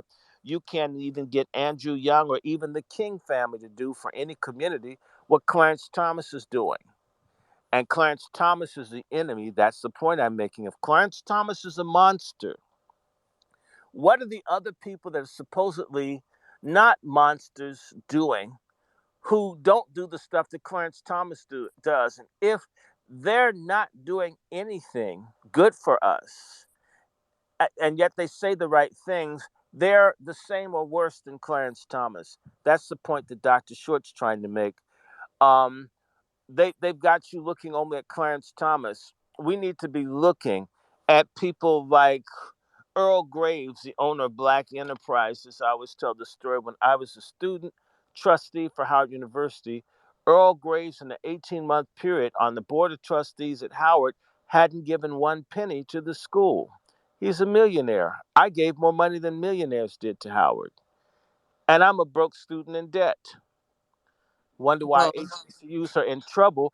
People who are multimillionaires, people like Magic Johnson and others, do business with Howard University and don't give the school any money, not any for that. Or you ask, how did Vernon Jordan get his house on Martha's Vineyard? Is it true that a white woman gave property to Howard University for Howard students to experience going to Martha's Vineyard, and somehow that property ends up in the hands of Vernon Jordan? I'm just saying. Um, how is that? And that's what I'm pointing to: the corruption, the venality, the betrayal, the lies of people who are supposedly fighting for us, our heroes, and they don't. Vernon Jordan's wife's father was the person that ran the Tuskegee experiment. Why didn't Vernon Jordan, best friends with Clinton, get more money for people who are the descendants of the people experimented on with syphilis? Why didn't he do it? Instead, he got an apology. Who did he do? Are y'all hearing me? These are people held up. Vernon Jordan's. When these people celebrate them, know that there's something that could be wrong. They're never going to celebrate. Look at how, as flawed as he may have been, Harry Belafonte, Jim Brown, they didn't get as much love as Tina Turner did. And I think they're just as significant, if not more so than Tina Turner, because somewhere in their lives, Jim Brown and Harry Belafonte, who's a Jamaican, a tether, but a good one, stood up for black people somewhere in their lives, white women and all. And Bill Cosby's in trouble. And this, I'll just put this out to you and I'll shut the hell up. One of the real things that one of the reasons that Bill Cosby's in trouble, and I'm going to say this out loud, Eve, Bill Cosby is being undermined by sellout people that he trusts who are white minded, that he has up around him. His comfort level with black folks who have a degree of black self hatred is why Bill Cosby's in the mess that he's still in right now. And people who could help Bill have been turned away. That's on Bill's ass. Number two, I'm going to say another reason that Bill Cosby is in trouble is that Bill Cosby wanted to put the different world and this other stuff back out, and Bill Cosby didn't want to have gayness in his shows. That's the other reason. And by the way, who are the first people to turn their back on Bill Cosby when they began to come after him? Andrew Young and Martin Luther King III. Bounce TV threw off all the Cosby shows. What does that have to do with whether Bill Cosby has a dirty private life? There are all kinds of people in Hollywood and everywhere else with dirty lives whose content is allowed to be shown before the public. Nobody's pulling Martin Sheen stuff off. Nobody's pulling. A lot of people who are associated, people aren't pulling Harvey Weinstein's films off of Netflix or Amazon Prime. Come on, y'all. Why did this happen to Bill Cosby? And Bill Cosby refused. And I have this from people who work with Bill Cosby. They went to the Boulevard. They went to the Boulevard, and the Boulevard gave thumbs down. Cosby didn't go along with the agenda. So Cosby is out not just with white people, but with black folks who suck white people's asses. Yes, I said it. And yes, Bill Cosby's my cousin. That's shit. It's not my fault. I'm related to Frank Lucas, who sold all the heroin up in New York. It, but I will tell you the truth. So no, it's not feelings. Bill Cosby defied the gay movement, and that's another reason they're trying to destroy him.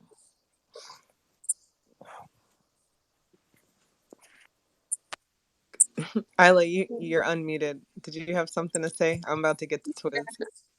Oh, okay. No, I just wanted to welcome counter racism to the stage and I'll go ahead and let you let Twizzle speak.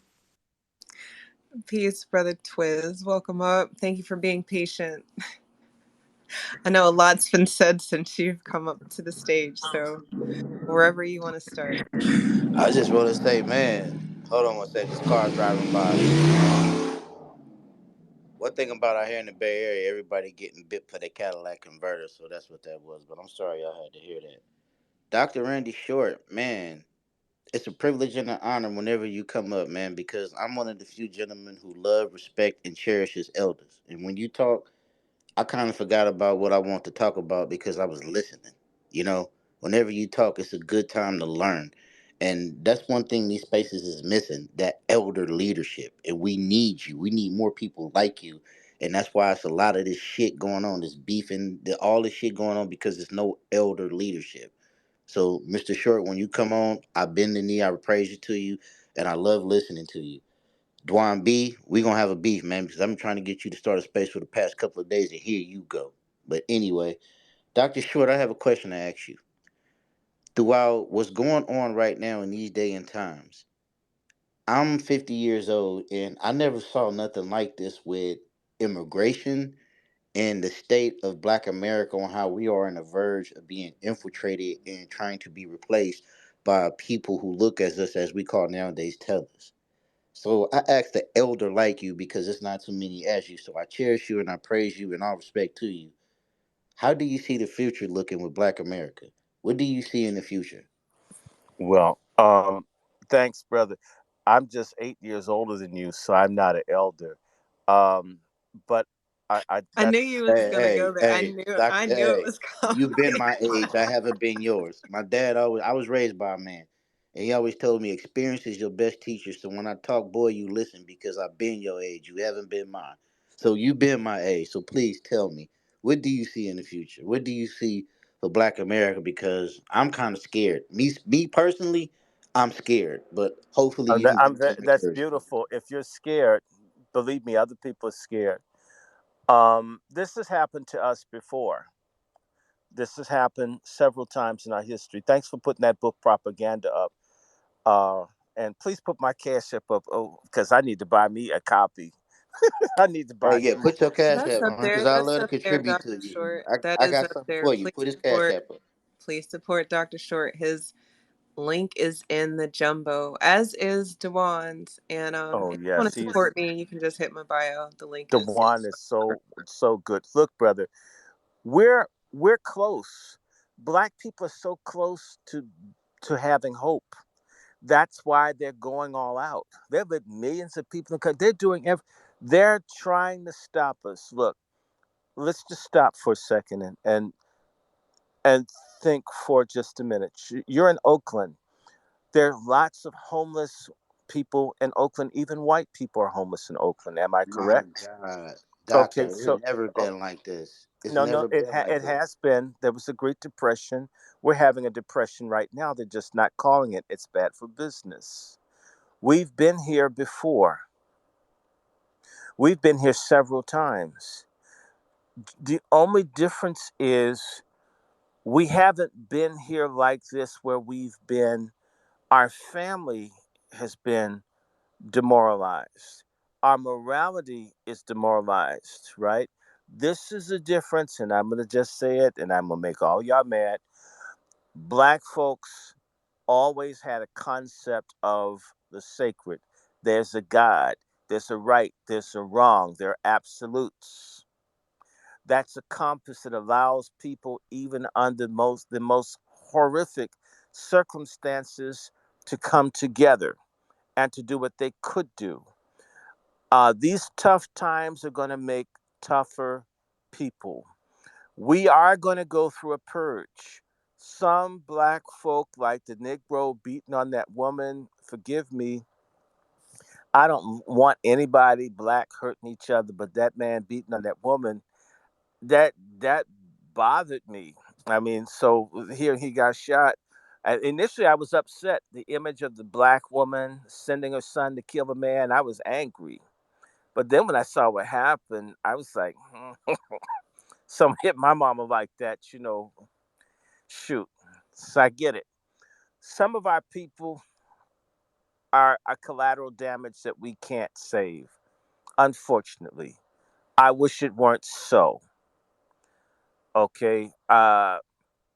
I wish everybody could make it, but we can't be sentimental. We're at war, and there will be people that die or get destroyed.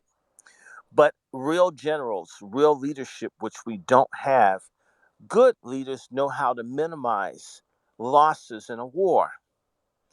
For example, General Douglas MacArthur, instead of losing large numbers of American soldiers, and America could afford to lose the soldiers against Japan, instead of fighting and losing, they engaged in a thing called island hopping, only fighting where they absolutely had to, where they had the overwhelming ability to win and take small casualties.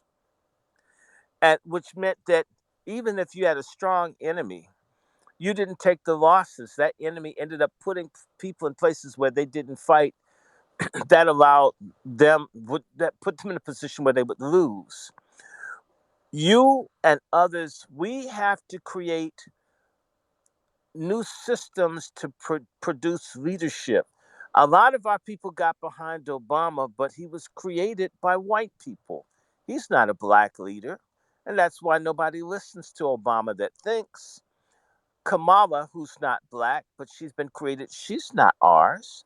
Most of what's leading us isn't developed by us, it's developed by other people, and they get us behind them, whether it's Black Lives Matter or other organizations, the NACP, and so forth. Are you following me? I actually think the persons like yourself being scared is the most refreshing news I've ever had. Most of the time, black people in party mode celebrate, have fun. When people are frightened and they're scared for their future, they start thinking and planning. They govern themselves differently from a person that's not aware. The more I'm hearing that people are worried about the future, they're buying guns, they're buying seeds, they're trying to plant stuff, they're looking to move back down south among family, means that other people are beginning to think and imagine themselves as under attack and what's necessary, what will they have to do to protect themselves. A critical mass of black people thinking offensively and defensively is healthy because most black people are in denial because it's frightening. Imagine that 200 million people with the greatest army in the world that hate your guts because of what you look like. And you can't make them love you. You can't, they won't make peace with you. They want everyone in the world to hate you, right? How do you deal with an enemy like that? You're not demographically dominant anywhere, right? And how do you deal with that? So the fact that people, many people, it's not just you, are feeling afraid means you're afraid for not just yourself, but you're afraid for your group. You're thinking as if you're part of a people, part of a nation. There's a term called ethnogenesis, ethnos, right? Genesis, birth, birth of a people. We haven't yet decided, a critical mass of us have not decided that we are a nation, we are a people. Nations are born and nations die. A nation is a decision. It occurs because of processes. The fact that you're afraid means that you're going to band with other people that are afraid, who want to preserve and protect something. That's the beginning of a nation. If a critical mass of us, with all these bad times, a lot of stuff that you could tell people, like I was on Dewan B's show saying they're going to take down affirmative action under Biden. I did on Dewan B's show, and people laughed at me. Now it should happen. A lot of this stuff that other people could see years before, Harold Cruz and others warning, a lot of our people wouldn't believe it until they saw it. Well, now we're seeing it. And so people who've told the truth, people who've been putting books and research out for decades, finally we have historic real-time evidence that people can see, and no one can say, well, that was back in the 40s, that was in the 1800s. It's happening now. And the good news is, my friend, where I see black people, this internet that they thought we were only going to hook up and look at porn, it's educated more people worldwide, but in particular here in the United States than ever before. I get more information off YouTube than I ever got from Harvard or Howard or the University of Virginia or Emmanuel College or any place else I've been. So we are in the process where I see black people, this suffering. See, a lot of times you can suffer and not have access to the information. I want to again shout out to whoever it was who put up these black towns that were underwater. There's a black town I had like people in I forget the county, but it's called Little Egypt. They put a town my grandfather used to ho hop in underwater. I would have never learned that anywhere. but it was on YouTube. Someone put it up there, other black people sharing information the way we could never communicate or impart like ever before, if you understand what I'm saying. We simply are in the process because people like you are concerned and are thinking on a national basis. This this is the beginning of us who want to make it coming together. The American nation was not everybody. It's a bunch of white slave owners who decided to have their own country. That's what we live under. Less than a tenth of a percent of the population wanted their own country, and they got it. The fact that you, me, Isla, that's the reason that they bother these spaces and you get hacked and you get censored. We are a nation in development. I believe that it's going to accelerate starting this year because I'm talking about black people being born as a nation. White people fear that they're dying as a nation. That's why they're so behind Trump and DeSantis and others. And this COVID killed way more people than what's being reported. That's another reason they have all these illegals in here because they're trying to figure out what to do because we black people didn't die like they wanted us to. I see some of us getting it, and I see a critical mass of us getting it and coming together. I would say in the next 2 to 3 years in a way that's never happened before. You don't need everybody. And trust me, with the momentum of people who are afraid, I remember talking to black folks about genocide and all, people laugh at you. After this COVID, a lot more people can see what you're saying now. After Obama, people can see what you're saying now. Once affirmative action strikes down all the little things that people claim that they won from the 60s is gone. People like Dewan, people like Sister Eve, people recognize we're telling the truth. We need to understand that we've been under attack psychologically. There's been a psychological war waged on us to obscure the truth and facts so people couldn't discern reality. And look, you're a miracle, my friend. You see it for what it is, in spite of all the bullshit. You're not alone.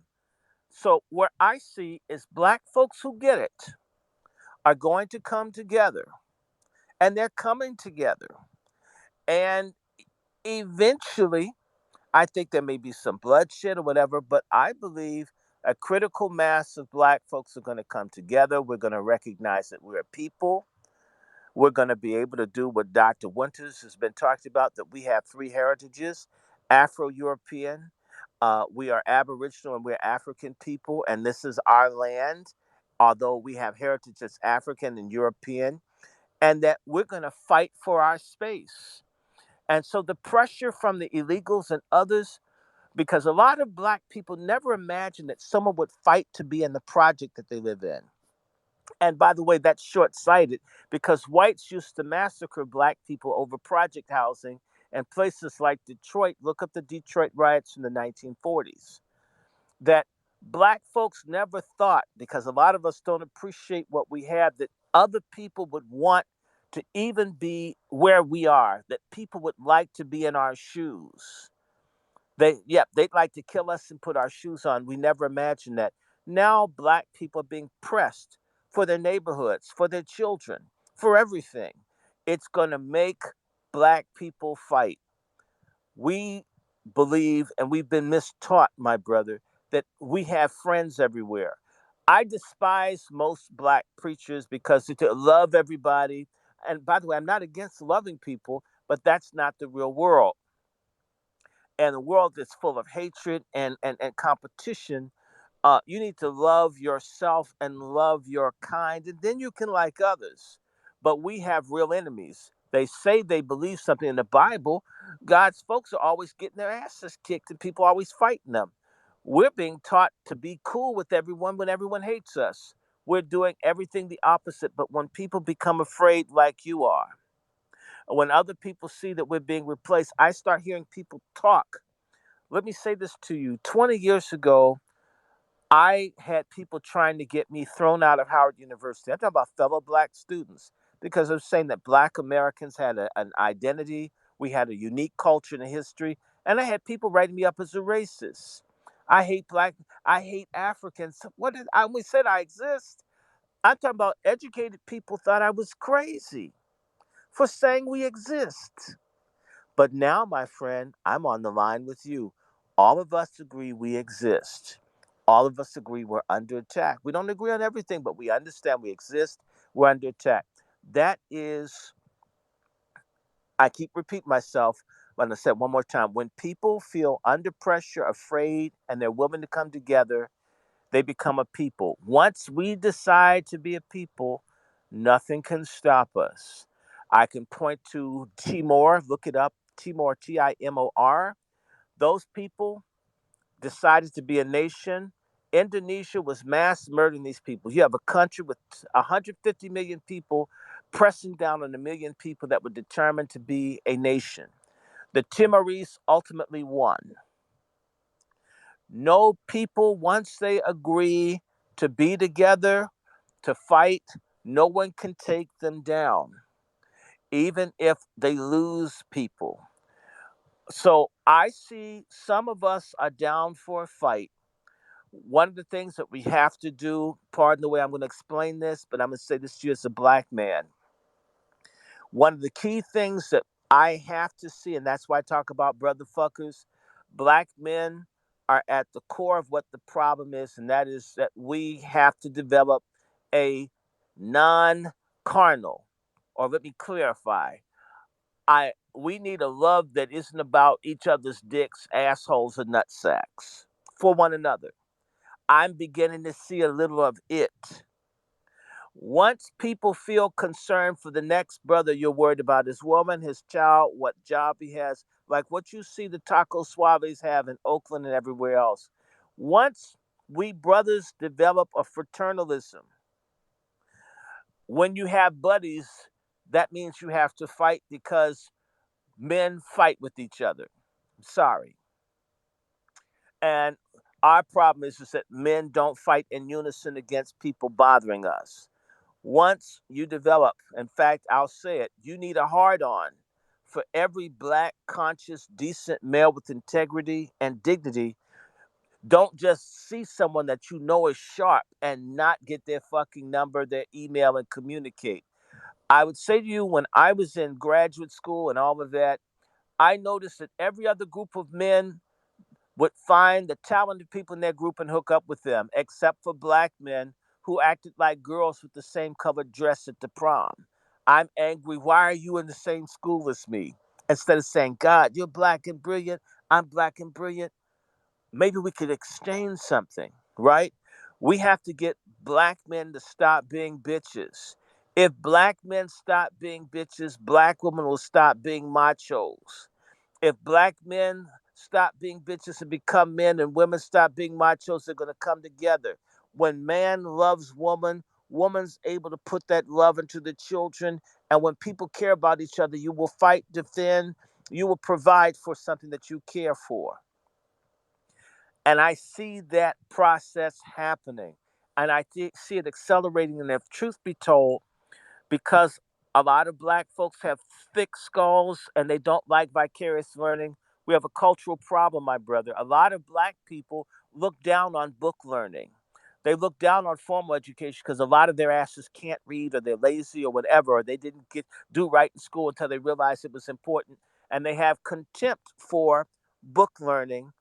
And the other side too, there's a lot of Negroes that think they're educated and indoctrinated, make being intelligent and educated come off as asinine and stupid. So nobody digs them. They're not cool like Brother Dewan, who knows how to make knowledge cool.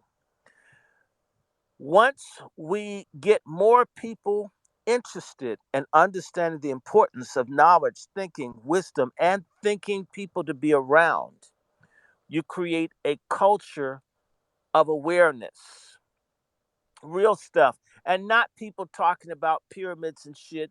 We're talking about real practical stuff like I have my pictures up on Facebook. I'm trying to grow a peach tree and I've been eating my own peaches. And next year that I'm gonna have more.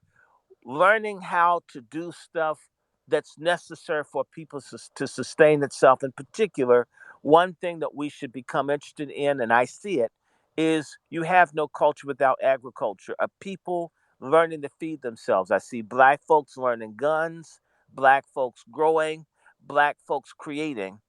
This it means that there's a springboard that it's going to happen, and the more we don't lose, the more nasty the conditions become, the more clear other people have to be about what's necessary to survive.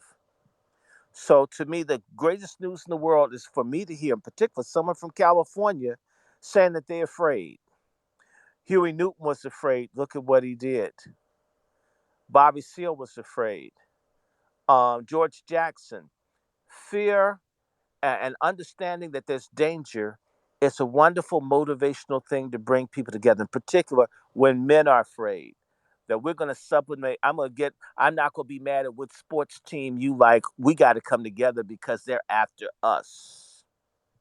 Black men in prison are more united than black men outside because they're facing Nuestra Familia and the Aryan nations and others. As black men come off their bullshit and stop talking about how strong and how many niggas' jaws they broke and recognize, damn, I'm vulnerable if I'm not bonded to you or Dewan or the other brothers on this. As we recognize we need each other, we need our Wazi sisters, and yes, we need God. Once we got that, and we're moving in that direction, it's already happening. I believe the events over the next 18 months, you're going to see, and I believe in spiritual moves. 100 years ago, black people in the same situation in a different way. Immigrants and shit were coming over, although they began to keep the Asians and shit from coming, and they began to cut off because white folks were reacting during the roaring 20s, and we had a black president who didn't do anything for us. Warren G. Harding, potential relative of mine. Um, but black folks in the 1920s, 1924 in particular, black young people thinking began rebelling against coons and bullshit. We're in a century period, and white folks are aware of it. That's why they created Black Lives Matter, Black Youth 100.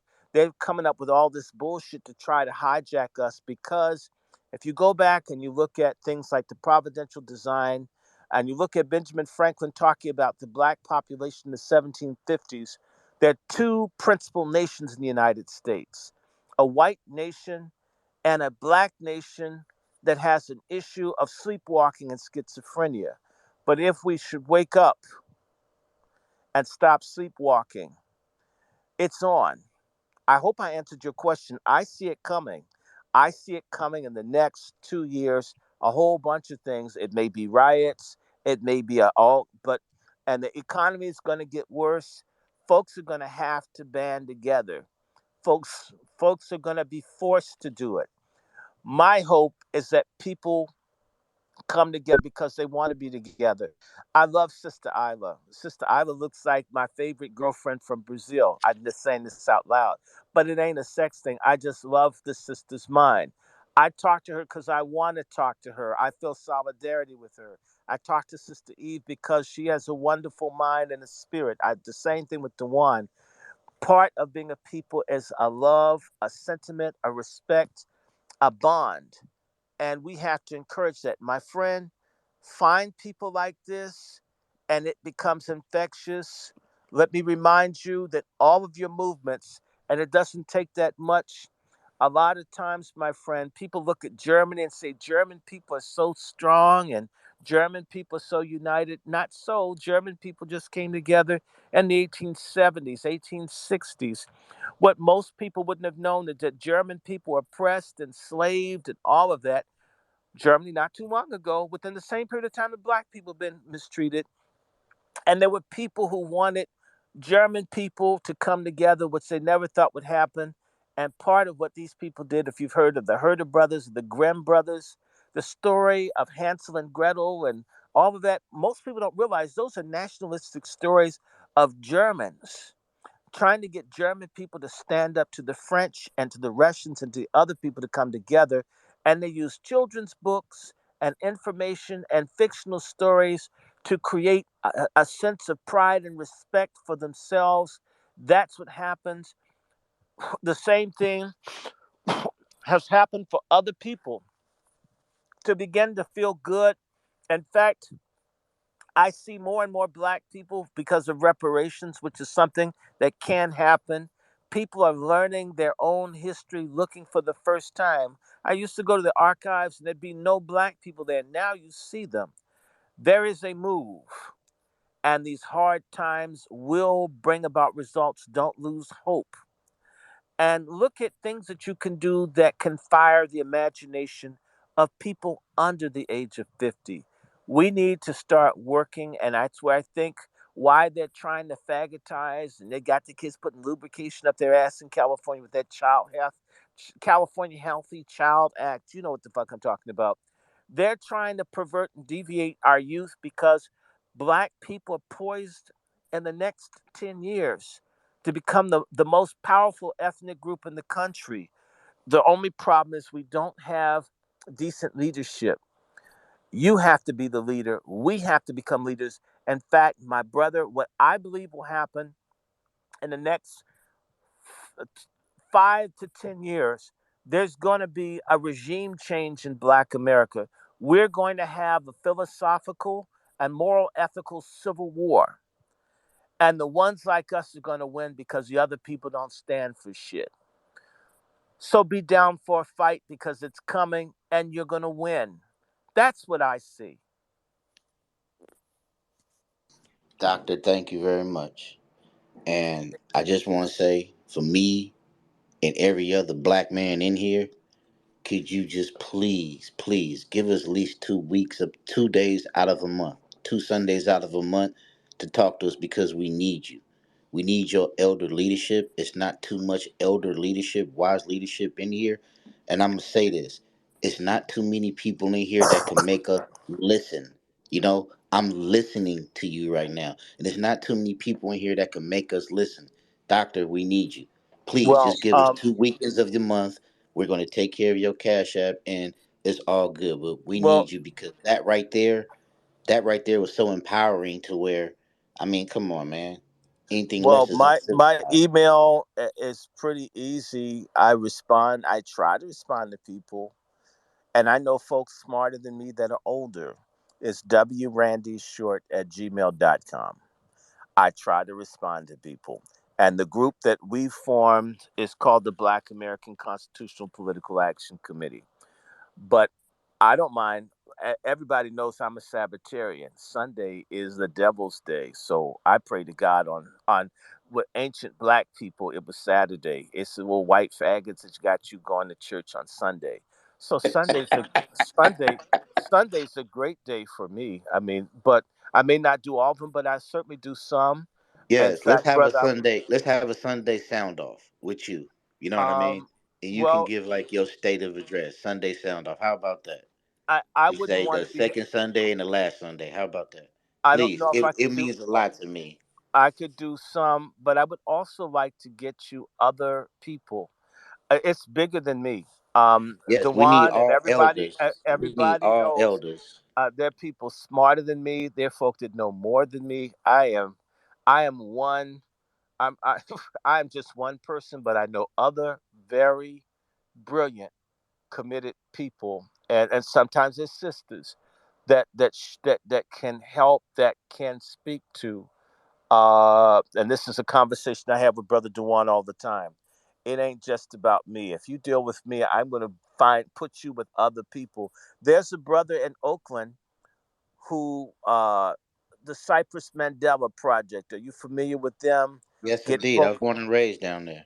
I'm Okay, from well, West Oakland, home of the okay, Black well, Panthers. my best friend in California is the person that created Cypress Mandela. Yes, when the freeway crashed, when the freeway went down there. Yes, I'm The familiar with the all of that. Right the there on Seventh that's Street. those are my that's my like my cousin. Those are my people in Oakland. I love Yes. Oaktown. And I may be out there. I mean, some stuff went and I didn't go there, but I will go back. Don't But even worry about it. You all good. We know it's but town business and we set. and, and brother Jawan, he's a busy dude. I mean, we could do shows all the time, but he's very busy. But Sunday is good for me, and I would want to plug you into other people because they're out here, and we can do it. We absolutely. I said to Yes. people at the Yes. rally, we can get whatever we want if we really want it. Yes. A big part of what happens when dude push up to a woman doesn't even want her. You're trying to get access to her body, but you don't really want the Persistence woman. pays. We Persistence we pays. we we need to. I don't speak to a lady unless I like her, even if it's just a friendship. I like Isla, so I talk to her. If I wasn't interested, I wouldn't speak. If we should be true in our dealings with each other, it's the beginning of a people. Is when our word means something. When we agree, that's the beginning of a change. When someone says, "I'm going to do something for you," and it actually happens. See, that's what I'm saying. So Sunday's not bad. And anybody that knows me, I've always had friends in California because I have freaky sleeping hours my whole life. So people in California I'm on California time and I live on the East Coast. But forgive me, I want to apologize to the room for all this one on one. It's all good. It's all Email good. me, Well, email look, me. yeah, twins. Let me give It, it to my sister MF Kush because she had her hand up. yeah. All right. So we appreciate the networking here. That's definitely constructive, and I like that as much as y'all gotta forgive us because sometimes it does take a little while to get to where we're getting to. We are not a people who are familiar with having conversations like this, at least not out in the open like this. So, to the person who has his hand up, you're more than welcome to put your comment in the comment section, but you have to appreciate that this is a conversation for us, and there's not really much that you can offer to the conversation. But free speech, we're in America. You can put your comment in the comment section. But Dewan, I know you had to jet, so I want to Real get quick, to you first, and then Kush, definitely you. You next, absolutely. real quick, because I know I'm gonna have to leave it, but I will try to get back in here. Um, because Dr. Short hit on a key point when he said the 1920s, and I'm so glad he brought that back up, the Roaring Twenties. Because they say the Great Depression was keyed off with the stock market crash in 1929, felt in 1932. The fact is, the Great Depression hit Black America about 1922. There was already, it's not as if we were in a great position to begin with, but in 1915, 16, that time, that's when Woodrow Wilson rolled back a lot of laws that kicked us out of government positions and key positions, and that those moves Woodrow Wilson made brought in a generation of Black people who didn't have resources. And like when Dr. Short said that we've seen this before, our depression really did hit around the 1921, 1922 time, to where we had similar levels of homelessness and all that kind of stuff. We were going through a change in music, same kind of what's going on right now. The sound of the teens and the early 1900s and the 1890s, the ragtime sound had sort of had its time, sort of kind of like how hip hop is now. Hip hop is at that point to where it's like time for something new. Here come Louis Armstrong, so we're changing the sound of our music. We have a Black president, but a lot of people knew it was an open secret that Warren G. Harding was Black. Look, first of all, his name is Warren G. Come on, nigga. And then look at that nigga nose. That motherfucker, when he breathe in, his nose is like the side of a mountain. He got And a show enough nose. he's tall He too. got a show enough nose from the Last Dragon. And So he's when tall. it He comes was down to it, tall. and so Warren G. Harding, we had it was a similar atmosphere, a similar climate to where the Black people were getting forced to come together and forced to make a change. And when we talk about the civil rights movement of the early 60s, of the 50s, it all got its genesis in the 1920s. That's what started the momentum moving forward for Black people. Difference is now things move faster. It's not going to take us 40 years to get to that point, to get to that zenith. If we stay on the steady path we've been on, we've seen it. We've seen this before. That's why Trump didn't scare us. In 2016, they were scaring us with Trump. We got through Trump. We still good.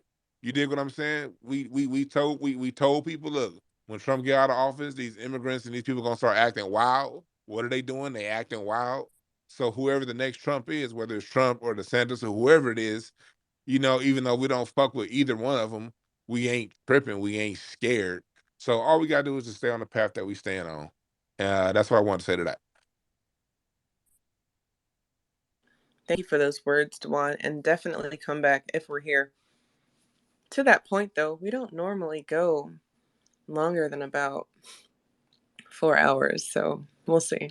And Twiz, before you drop down, you said something about fear. I think that fear is how you know how to be brave. And I think that we've coddled y'all.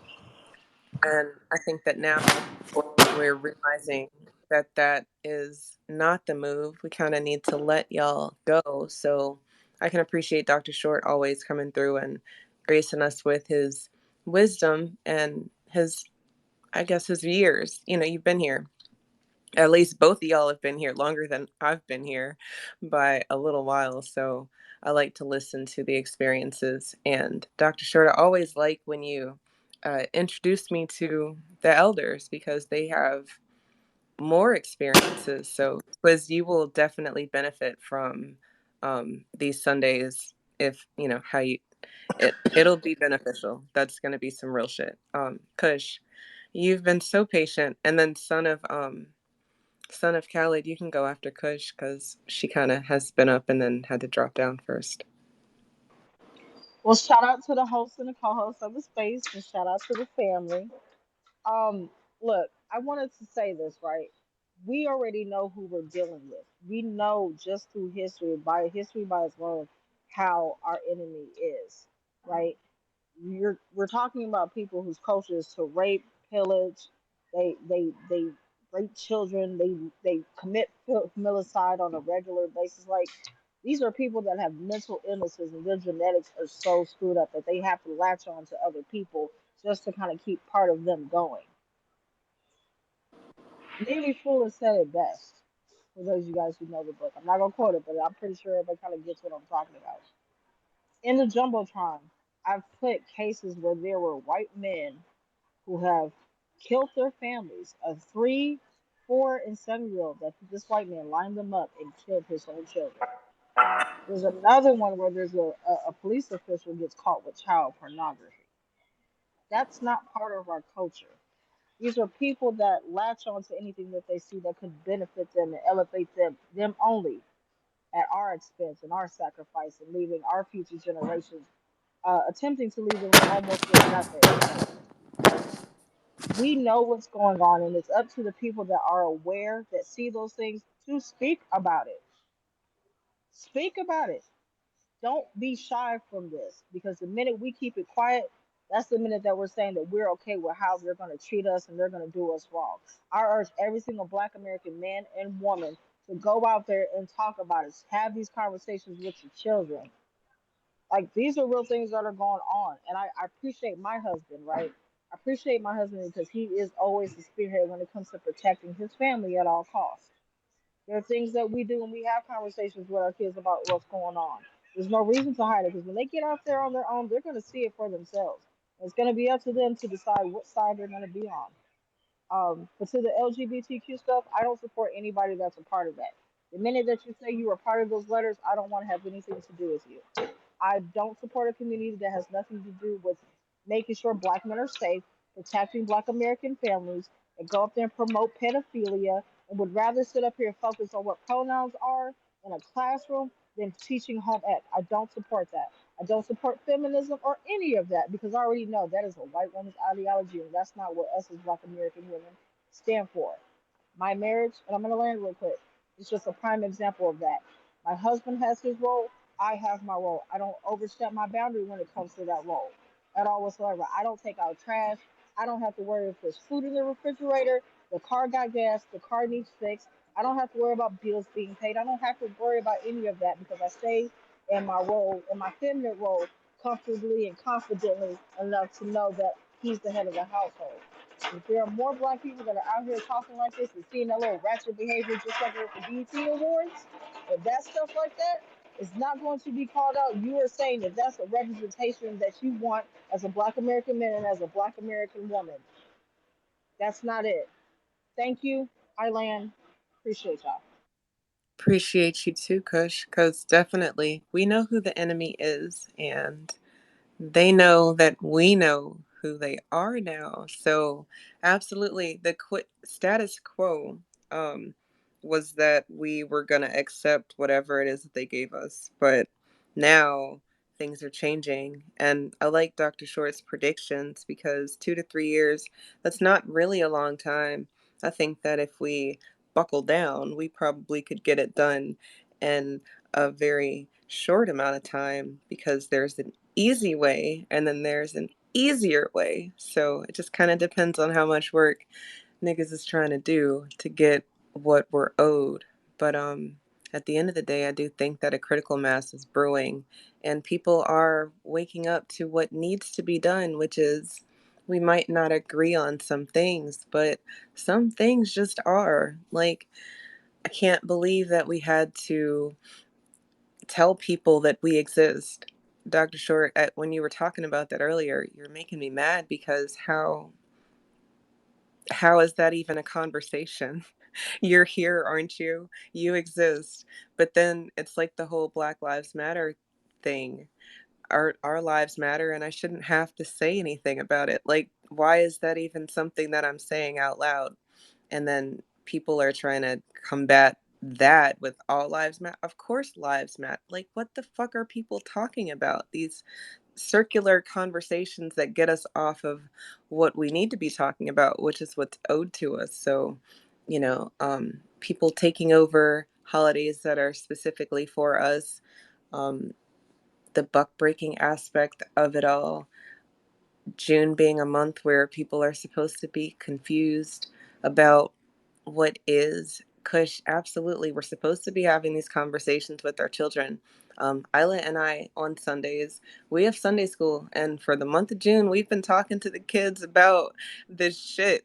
And we've got the kids, they age from like 4 to 14, and I'm not saying that we're all having these, just light bulb conversations, but for what it's worth, they're not unfamiliar. They're seeing what we're seeing and they don't have an outlet. Can you imagine having to download all of this information on your own as a child without a filter, without understanding? It's abuse. It's neglect. I think parents have a duty to have these conversations. So when you join spaces like this and you are a parent, then you find that you're not alone. You don't have to feel like you're the only parent out here not letting your kid be a kid, because that's the thing, right? Our our elders, not the elders, but the elders will say, you're taking their childhood away. But if Trayvon Martin was a child and he's not here anymore, or Tamir Rice was a child, or Emmett Till was a child. And Dr. Short, on the Emmett Till thing, and then I guess we'll get to Fred, that was all about, I didn't know that it could happen to me. And that's still happening right now. So the whole special Negro, there is no special Negro. We're all one big nigga. And we need to act like it, because if they're scared of us, that's kind of great. We can use that. There's more of us than them, and I think that there's power in numbers. If you think about that picture of the fish, and the shark is chasing the fish, but then the fish kind of turn into like a big fish, and then it chases the shark. I think optics matter. And we're dealing with the people who don't even want to fight us head on. They have to do all these tricks and schemes, and then we kind of fall for the trick, and then we have to convince us that we're not being tricked, and then people think that that's a trick, and it's just very confusing. So I don't know. I think that as far as this month, the history, buck breaking history and Coonteenth recap, Black people are waking up and unraveling the bullshit. Dr. Short made a very disgusting analogy about gorilla shit. I don't even really want to repeat it, but it was so long ago. Dr. Short, if you want to, you can, but then we need to get to Fred, and then if anybody else has any thoughts about this month and what we've done or what we need to do, now would be your time because probably going to go ahead and wrap this room up. Oh, don't be shy now, Dr. Short. What was the analogy? I don't want to misquote you. It was definitely some gorilla shit being inserted in a place that it doesn't need to be. I think he might be stepped away. Dr. Short, you there?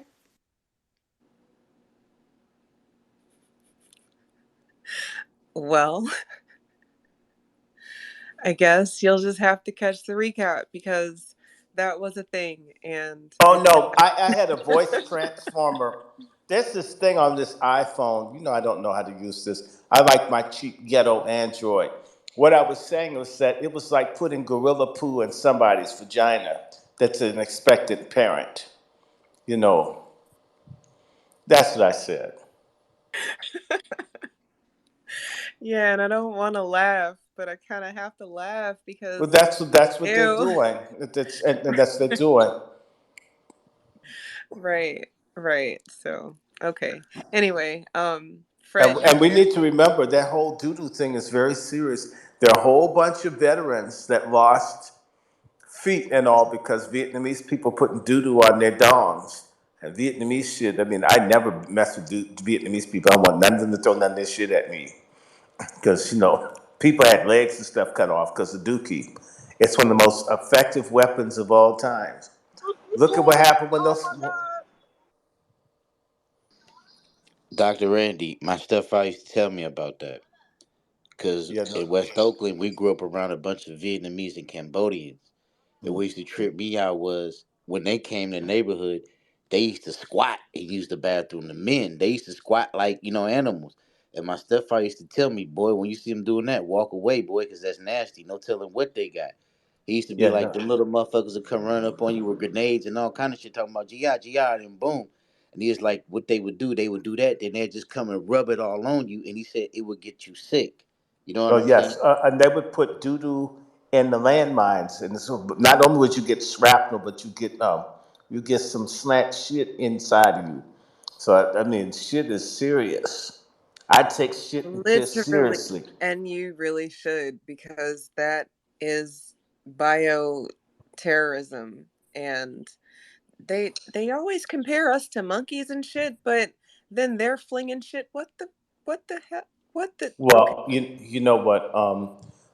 People can compare us to monkeys, but you just ask yourself. I always do. I remember saying this to a racist young man. There was a dog that had been in our suite, and he was talking about the hair on the couch belonging to one of our girlfriends. So I held up a strand of the hair of the dog and held it up against his head and says, "Oh, this can't be our girlfriend. The hair is too straight. It looks more like yours. Maybe it's your girlfriend." We never ever had another discussion about hair. Once I met, because see, what we have a problem. But you know what? I say hope. I don't know if y'all been noticing, but these African heads of state, sorry ass African leaders, are now talking shit back to white people. I mean, Ramaphosa, the president of Kenya, Museveni in Uganda, that punk ass Adudu, not him, but the parliamentarians in Ghana that don't want LGBTQ, the president of Congo going off on Macron, the president of Namibia, the ambassador of Namibia going off on the German. You now have Africans, sellout slave trading Africans talking shit to white people for the first time. I haven't seen this shit since the 60s, 70s. You get where I'm coming from? That basically countering the narratives because, trust me, white folks, basically, you have basically Nazi monologue. That's basically what white folks are into, a narration of just, I'm white, I'm superior, this, that, and the other. You get where I'm coming from? And normally we don't challenge it. I remember, wow, about 40 years ago when I was in Virginia in school, I only did a year because they had black students come in They dogged us out to get the financial aid and drove us out of school. A lot of us went to HBCUs. But look, I remember someone white saying to me that white people had done everything in civilization. And instead of arguing with him, I agreed. I started talking about the pollution of the oceans, deforestation, nuclear weapons, nuclear waste. When I started talking about all the stuff white people done, they changed the conversation. They never had it again. They're not used to anybody pushing back against what they say. They let their word, you know, they talk and their bullshit walks. We have to begin to push against it at every instance that we can. By the way, this is why they have such a problem with CRT, which isn't even available anywhere.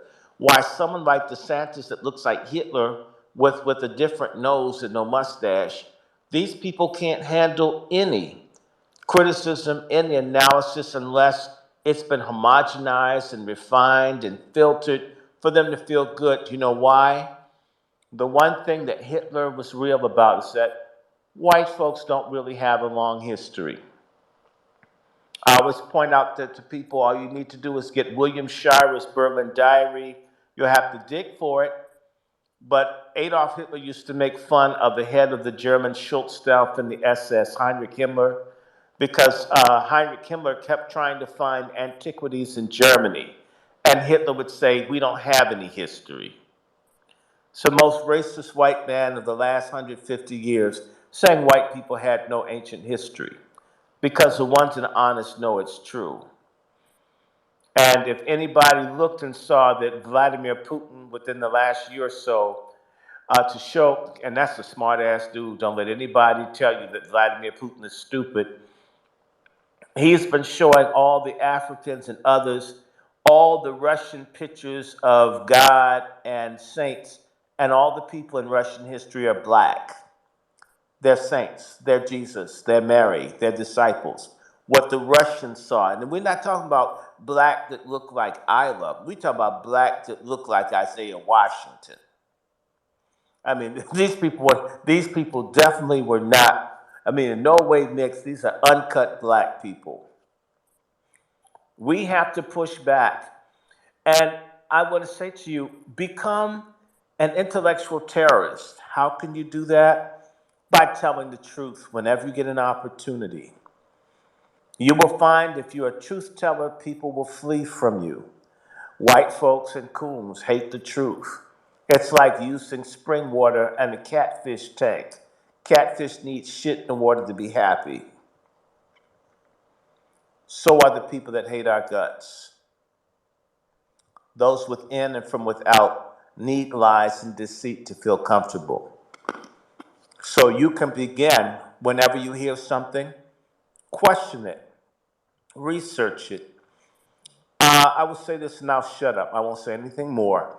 If you live in the DC area, you've heard of a place called Indian Head, Maryland. The first time I heard the name Indian Head, Maryland, it upset me. And I was thinking, why would it was called that? But you know, we grew up in an anti-intellectual black world. I was told that's the name, and basically stop asking questions, shut up. But if you look up Indian Head Highway or Indian Head, Maryland, you'll find that there's a legend that an Indian was beheaded. And that's how they named the highway. That was my first thought as a child. Why is it called Indian Head? And it gets worse. It's alleged by one of my cousins that the Indian who got beheaded is one of my ancestors.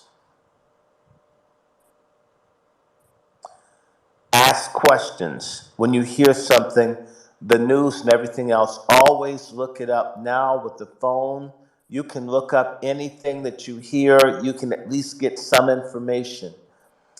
There's no reason that you can't become a beacon of truth and factuality, countering stuff 24/7. You don't know how many people I've had to cuss out and say, well, I don't know. Just look in your damn phone. Have you ever thought to Google it? You Google fat ass pictures. You Google, shape shifting titties. Why can't you look up basic information? Use your phone for more than hookups. I'll land my plane. I'm sorry. I can't for sure. Oh goodness. You No, good, definitely Elder. You people need good, to Elder. use Speak your their mind, man. Speak your mind, Dr. Randy. You good, man. people need to use their phones. It's a little computer in your pocket. I mean, if you're gonna keep it in your pocket, and look, let me just disclaim this real quick. Keeping your phone in your pocket is not a good idea because it's like radioactive. So, I mean, you're like killing your seed, by keeping it so close to your stuff. So maybe don't keep your phones in your pockets. But maybe that's just my tinfoil bonnet. It is after midnight where I am, so maybe I'm just getting sleepy. But if you're gonna keep your phone so close to your precious jewels, you should be using it to look up information. I think Dr. Short said like 20 different things that I know y'all didn't know. And since you didn't know it, um, well, we have it for the playback. This is recorded. It will be on the channel, so you can check it out there too. But y'all should be doing this stuff in real time because you want to talk, you want to add to the conversation. But if you don't know what the fuck we're talking about, then how are you going to add? That's a shout out to the dude who tried to spin the conversation into some LGBT, A, B, C, D shit. I don't know. I don't know. That made me mad. Fred, are you with us? Because if you're not, Yeah. I'm okay. Peace, brother. Go ahead. What were your thoughts on this beautiful June 2023? Yeah. I noticed a couple of these pictures of these, I'm just gonna appropriately call them a bunch of sick ass faggots that are marching around in the street naked in front of children and stuff. And I'm actually glad that their degeneracy is coming on out on Front Street because Amen. the yeah, because now there it's going to destroy that intersectionality between, when they try to mix black in with another one of these degenerate fabricated minority groups. Now, if you get somebody who's black who just happen to live that lifestyle, they're going to have to accept all the negativity that these people are bringing on. One of the things that's said in scripture, Jesus said, "Think not I came to bring peace, nay division." And this type of division, I think, is very good and necessary. I don't understand how, if they were to do that in a neighborhood where I'm at, I'm pretty much going to catch a case because all that is just promoting. It's nothing but pedophilia. It's pedophilia. It's sexual assault. It's all of that. So I would say anybody who has a question about that type of lifestyle. And like I say, they can live what they want behind closed doors. But many people don't believe in scripture, and I can't blame them for not believing in a lot of it. But one of the things that you should make you think is that right now, Sodom and Gomorrah were twin cities in Israel. Because when they talked about cities being destroyed, there was 5 cities and one of them was spared. There were 2 other cities destroyed out besides Sodom and Gomorrah. Now, Lot tried to offer his daughters to them people, but they refused that. He said, "Do with them what you wish." They refused. Now, until this day, not a blade of grass grows there in what was formerly known as Sodom and Gomorrah. And, when they said fire and brimstone, brimstone is sulfur. They said that you can go there to this day and still find the sulfur in there. And if you pull it out and light it, it burns and the flames burn blue.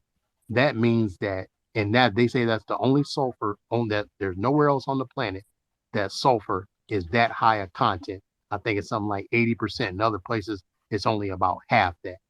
So when it comes to this degenerate behavior, Black Americans, like I said, if they live that lifestyle behind closed doors, that's one thing. But the one thing that you must do is say, look, I'm not going to I'm not going to mix that with something that's far more important, which is my race and my lineage and what the creator made me out to be to begin with.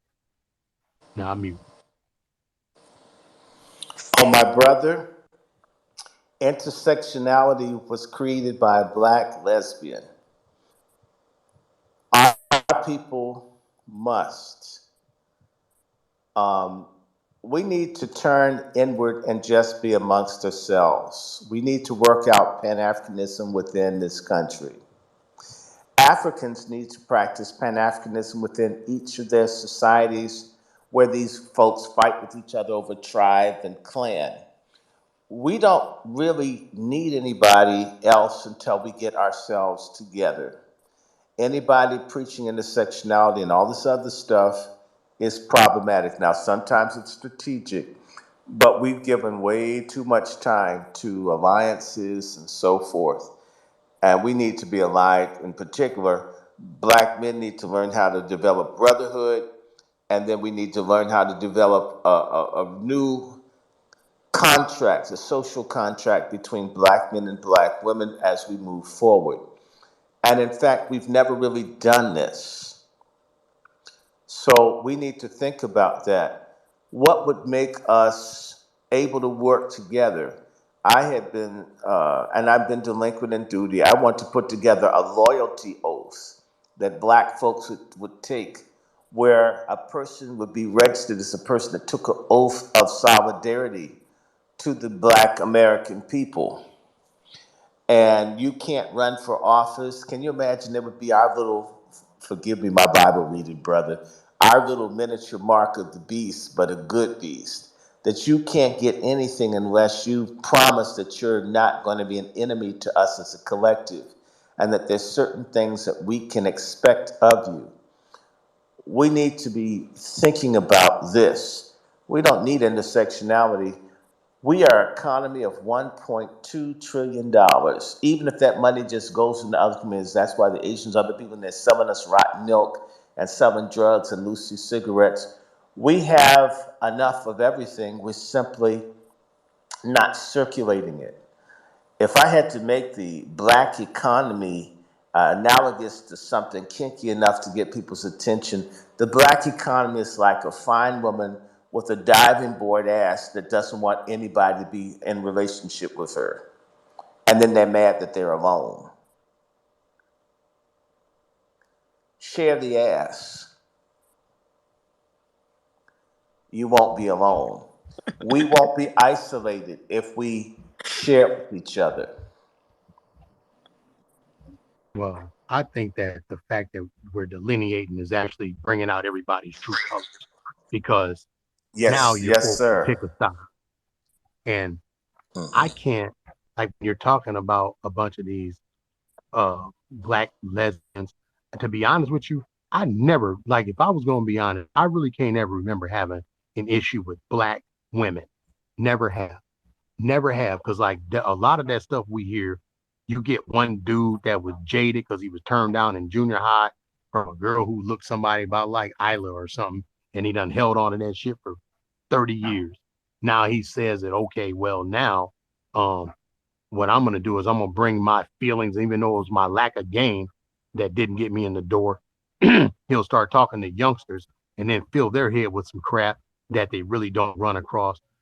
My problem has pretty much been with white supremacy, anti-black racism, because naturally, I can't ever remember. I could never. I'd be lying if I said I had an issue with black females.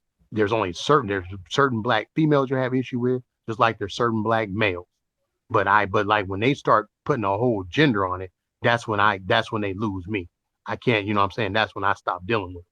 I cannot, like, I remember That's the listening to people. scamosphere. The scamosphere. Those, in fact, a bunch of them. I stopped doing my friends thing because there was a dude. It seemed like he was interested in trying to get with us on the conversation, having fights and all. The guys are very hormonal. In fact, if they do have a bathroom, I would put a Kotex box there. It'd probably run out within the first second you put it up. We have a bunch. I said there are a lot of black men that are bitches. I agree. We have pork chop feminists, but you have righteous sisters. I know the difference, and so I agree with you. But a lot of these guys are a lot of them are sorry, and they're petty, and they're catty. And I've found that some of them that are in those spaces, a lot of them are down low brothers who actually want black men to be angry with black women because there'll be more dick for them. Let's just call it what it is.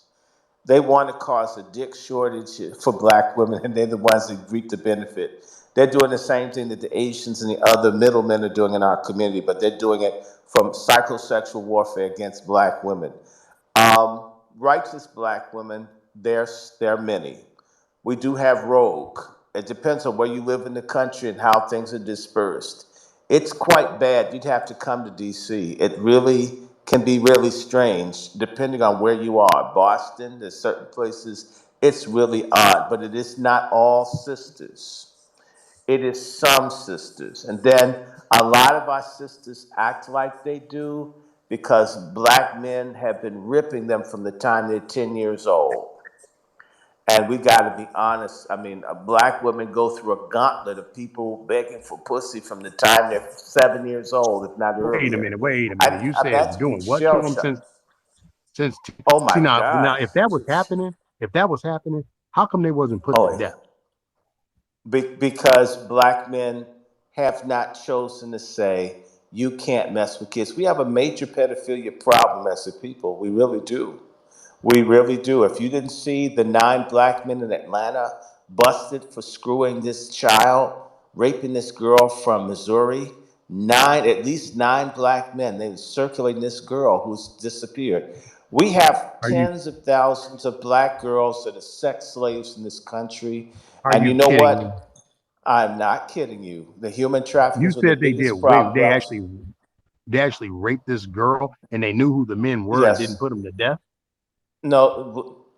Well, I don't know. I don't know where you live in the world, but um, pedophiles, pedophilia isn't really treated that seriously as a crime in this country, and it hasn't since the 1950s.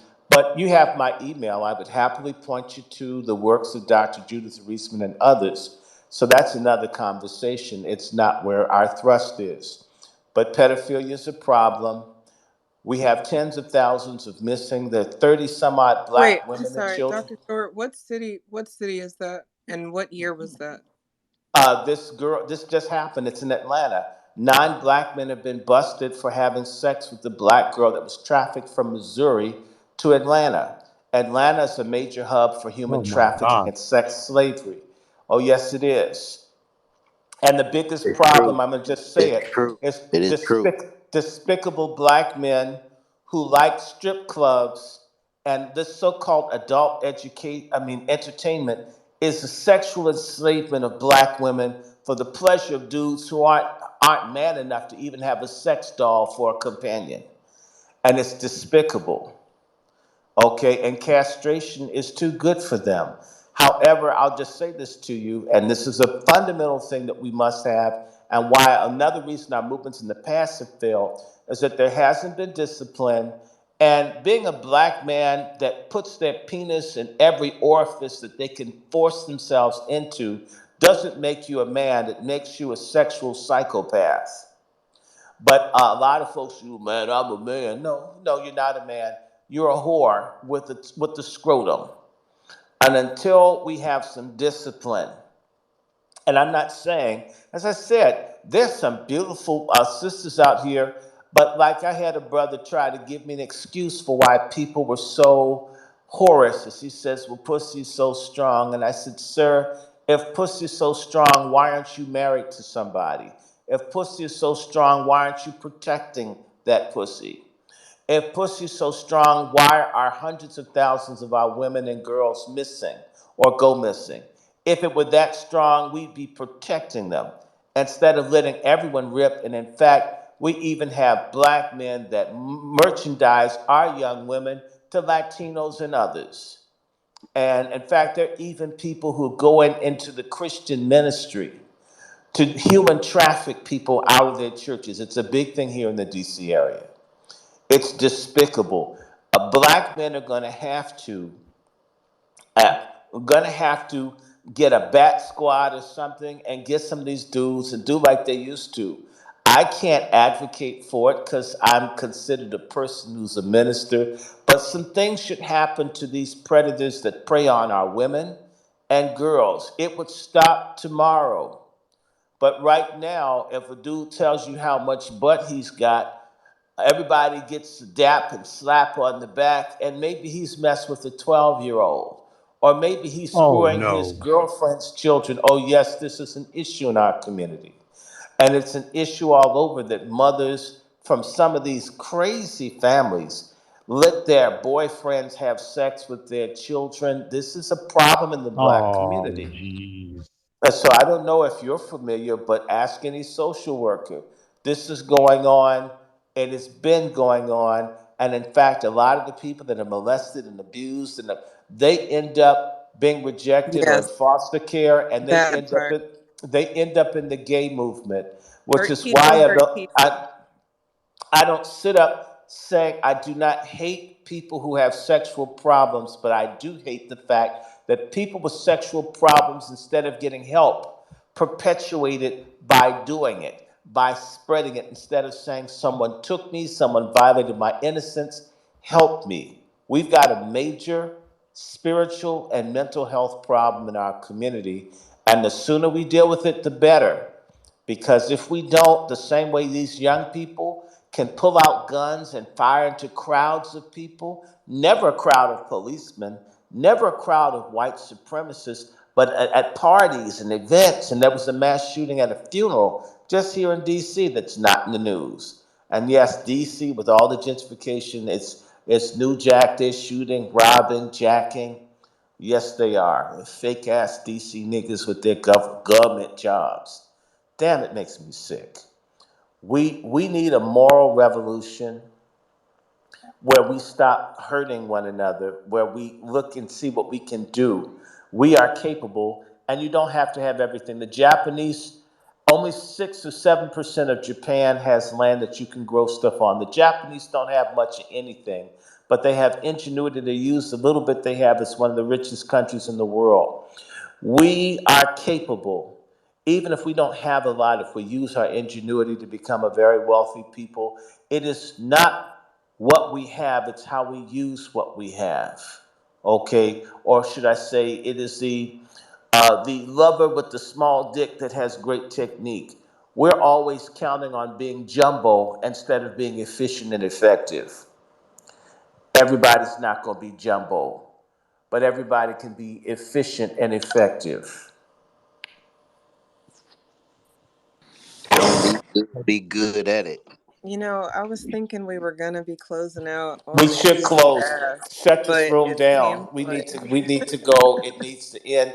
We can talk about pedophilia and this other stuff at another point.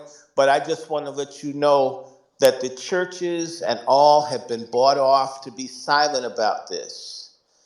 Yes, they have. There's even a movement in the black church to promote euthanasia.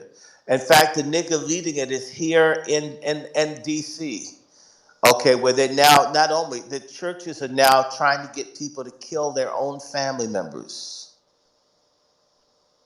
It's called compassion to care. So it's a whole effort to get preachers to get black folks to kill sick family members.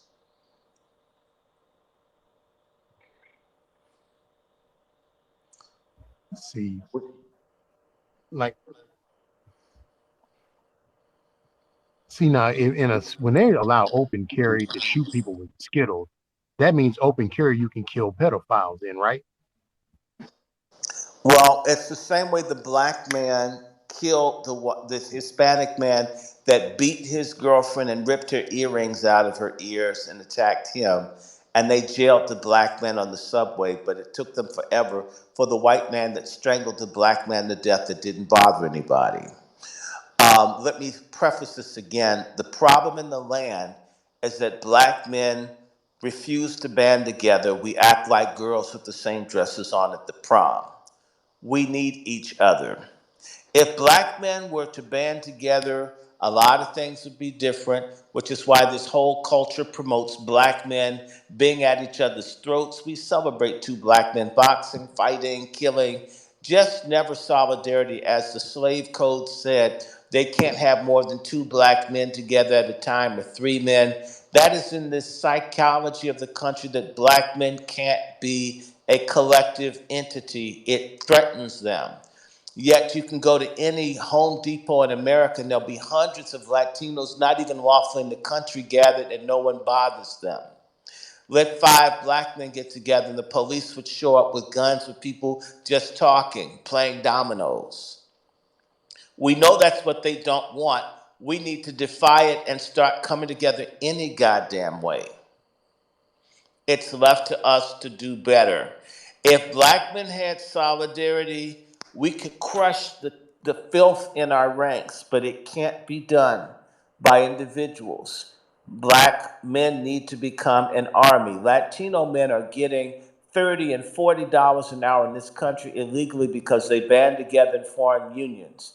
My brother got blackballed trying to organize people in the hotel because black men are bitches. They won't work together. They're too opinionated, they're too hormonal. They're more women than black women are, except they can't have babies. And it seems like if they don't have monthlies, they act like it. I need to go, so Sister Eve, who works tomorrow, I respect her too much. I asked her to do this space. I apologize, Sister Eve. I'm going to get out of here so I'm no longer in the way of you because you got to be a mommy too. So, we can do this again. Y'all know how to reach Sister Eve. We can do this, but she's already done last night, and that was long, and she's got tonight. So, look, I love Sister Eve. God bless you. Wazi, wazi, wazi to you, sisters. I'm going to get out of here. I'm going to honor my sister. I'm going to lead by example. God bless you and good night. Much respect, Dr. Short. Thank you always for coming through Night, Dr. and Randy. speaking and teaching. Listening is a skill, and you will practice that skill if you join our spaces because sometimes you need to listen to what's being said and maybe not necessarily be listening to respond. That's something that I'm practicing as well, so you're not alone. Um, Isla Dwan, did you have any final thoughts on Coonteenth or buck breaking, affirmative action, anything we've talked about tonight? No, I don't have any final thoughts. I think that, of course, always having Dr. Short, he's always thorough. I think he says a lot of what we're thinking, but he just puts it in such a way that just makes it more, make more sense, right? So we can absorb it. So good night, everybody. Yeah, I don't have much to say. I'm playing call. Short said all that need to be said, and I'm Coonteenth. It is over, and it happened, and we see what it is. We're proud to see people that see through the BS, and people are speaking up, and that's really all I gotta say to that. I gotta get back to playing Call of Duty. I just got my ass kicked. We always appreciate you coming through, Dwan, for sure. Look, you got to think about things the way they're supposed to be thought about so that you can come to some of these conclusions. Because if you listen to how they explain things, you will be confused, you will be stuck on stupid, and you will be doing dumb shit like voting for Obama twice or being afraid of Trump when you know what Biden has to offer. I mean, some of these things that we're doing as a people are back ass words, and there's no need for it other than we haven't really been speaking up like this, or at least we haven't been in a long time. Sometimes we feel the need to include others in the conversation, and for what it's worth, there's been some others trying to participate in the conversation tonight. So I will again suggest you more than welcome to put it in the comments. But this is a conversation for us. So there's not really much that you can offer here. But, free speech and all, you can write it. I will read it. And if it's constructive, maybe I'll share it. But that's about as much as I can offer you. Coonteenth, people trying to take what's ours and make it theirs. If you don't know what's yours, you will allow other people to take your shit. That's the bottom line. You can't be afraid of something that was made for you. You can't be afraid of something that highlights you. I mean, there's good and bad in our story. And if you don't know your story, you won't be able to put it in the right context.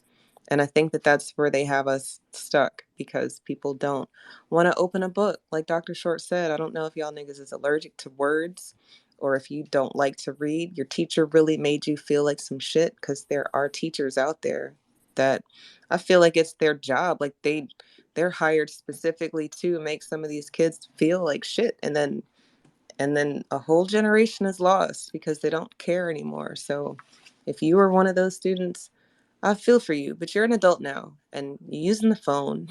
You're on Twitter.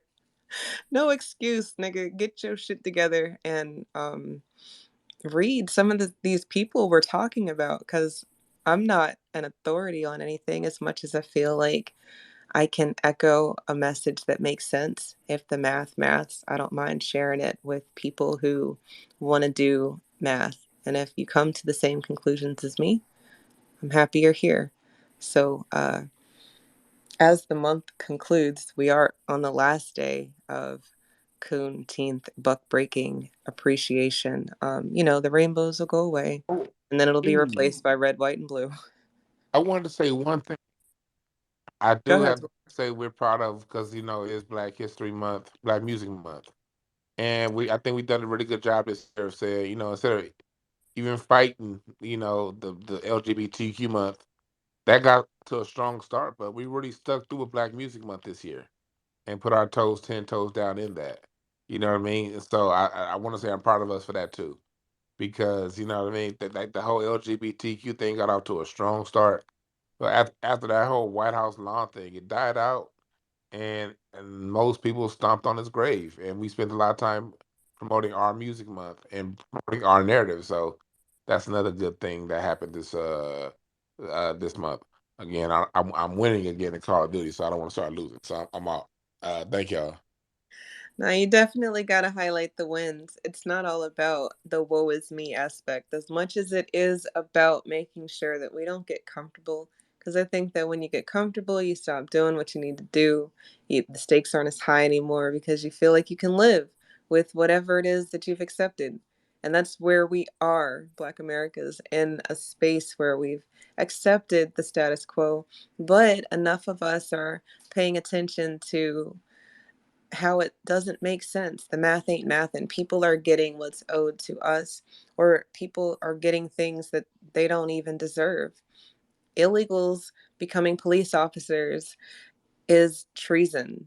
That shouldn't even be a thing, but there are cities that have allowed it.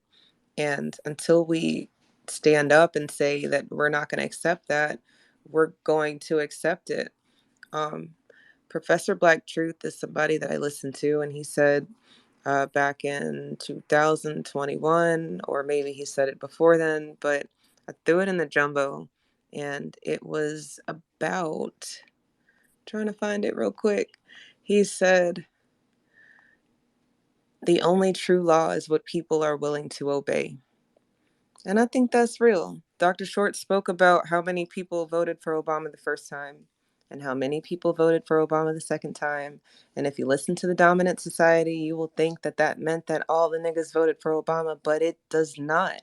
It meant that almost 50% of us was like, no. And we weren't quite there yet. We needed the nigga not be for us to wake up and smell that somebody put shit in our cereal. Or, the even more vulgar analogy that Dr. Short graced us with a few times this evening. Um, I appreciate Black people who want to get uncomfortable because they understand that everybody has to feel like how we feel before things change. Affirmative action going away, that's not a bad thing. It was made for us, but other people took it over, so let that shit burn. Do something else. How about you make some businesses and hire somebody who looks like you? How about that type of affirmative action? Black first.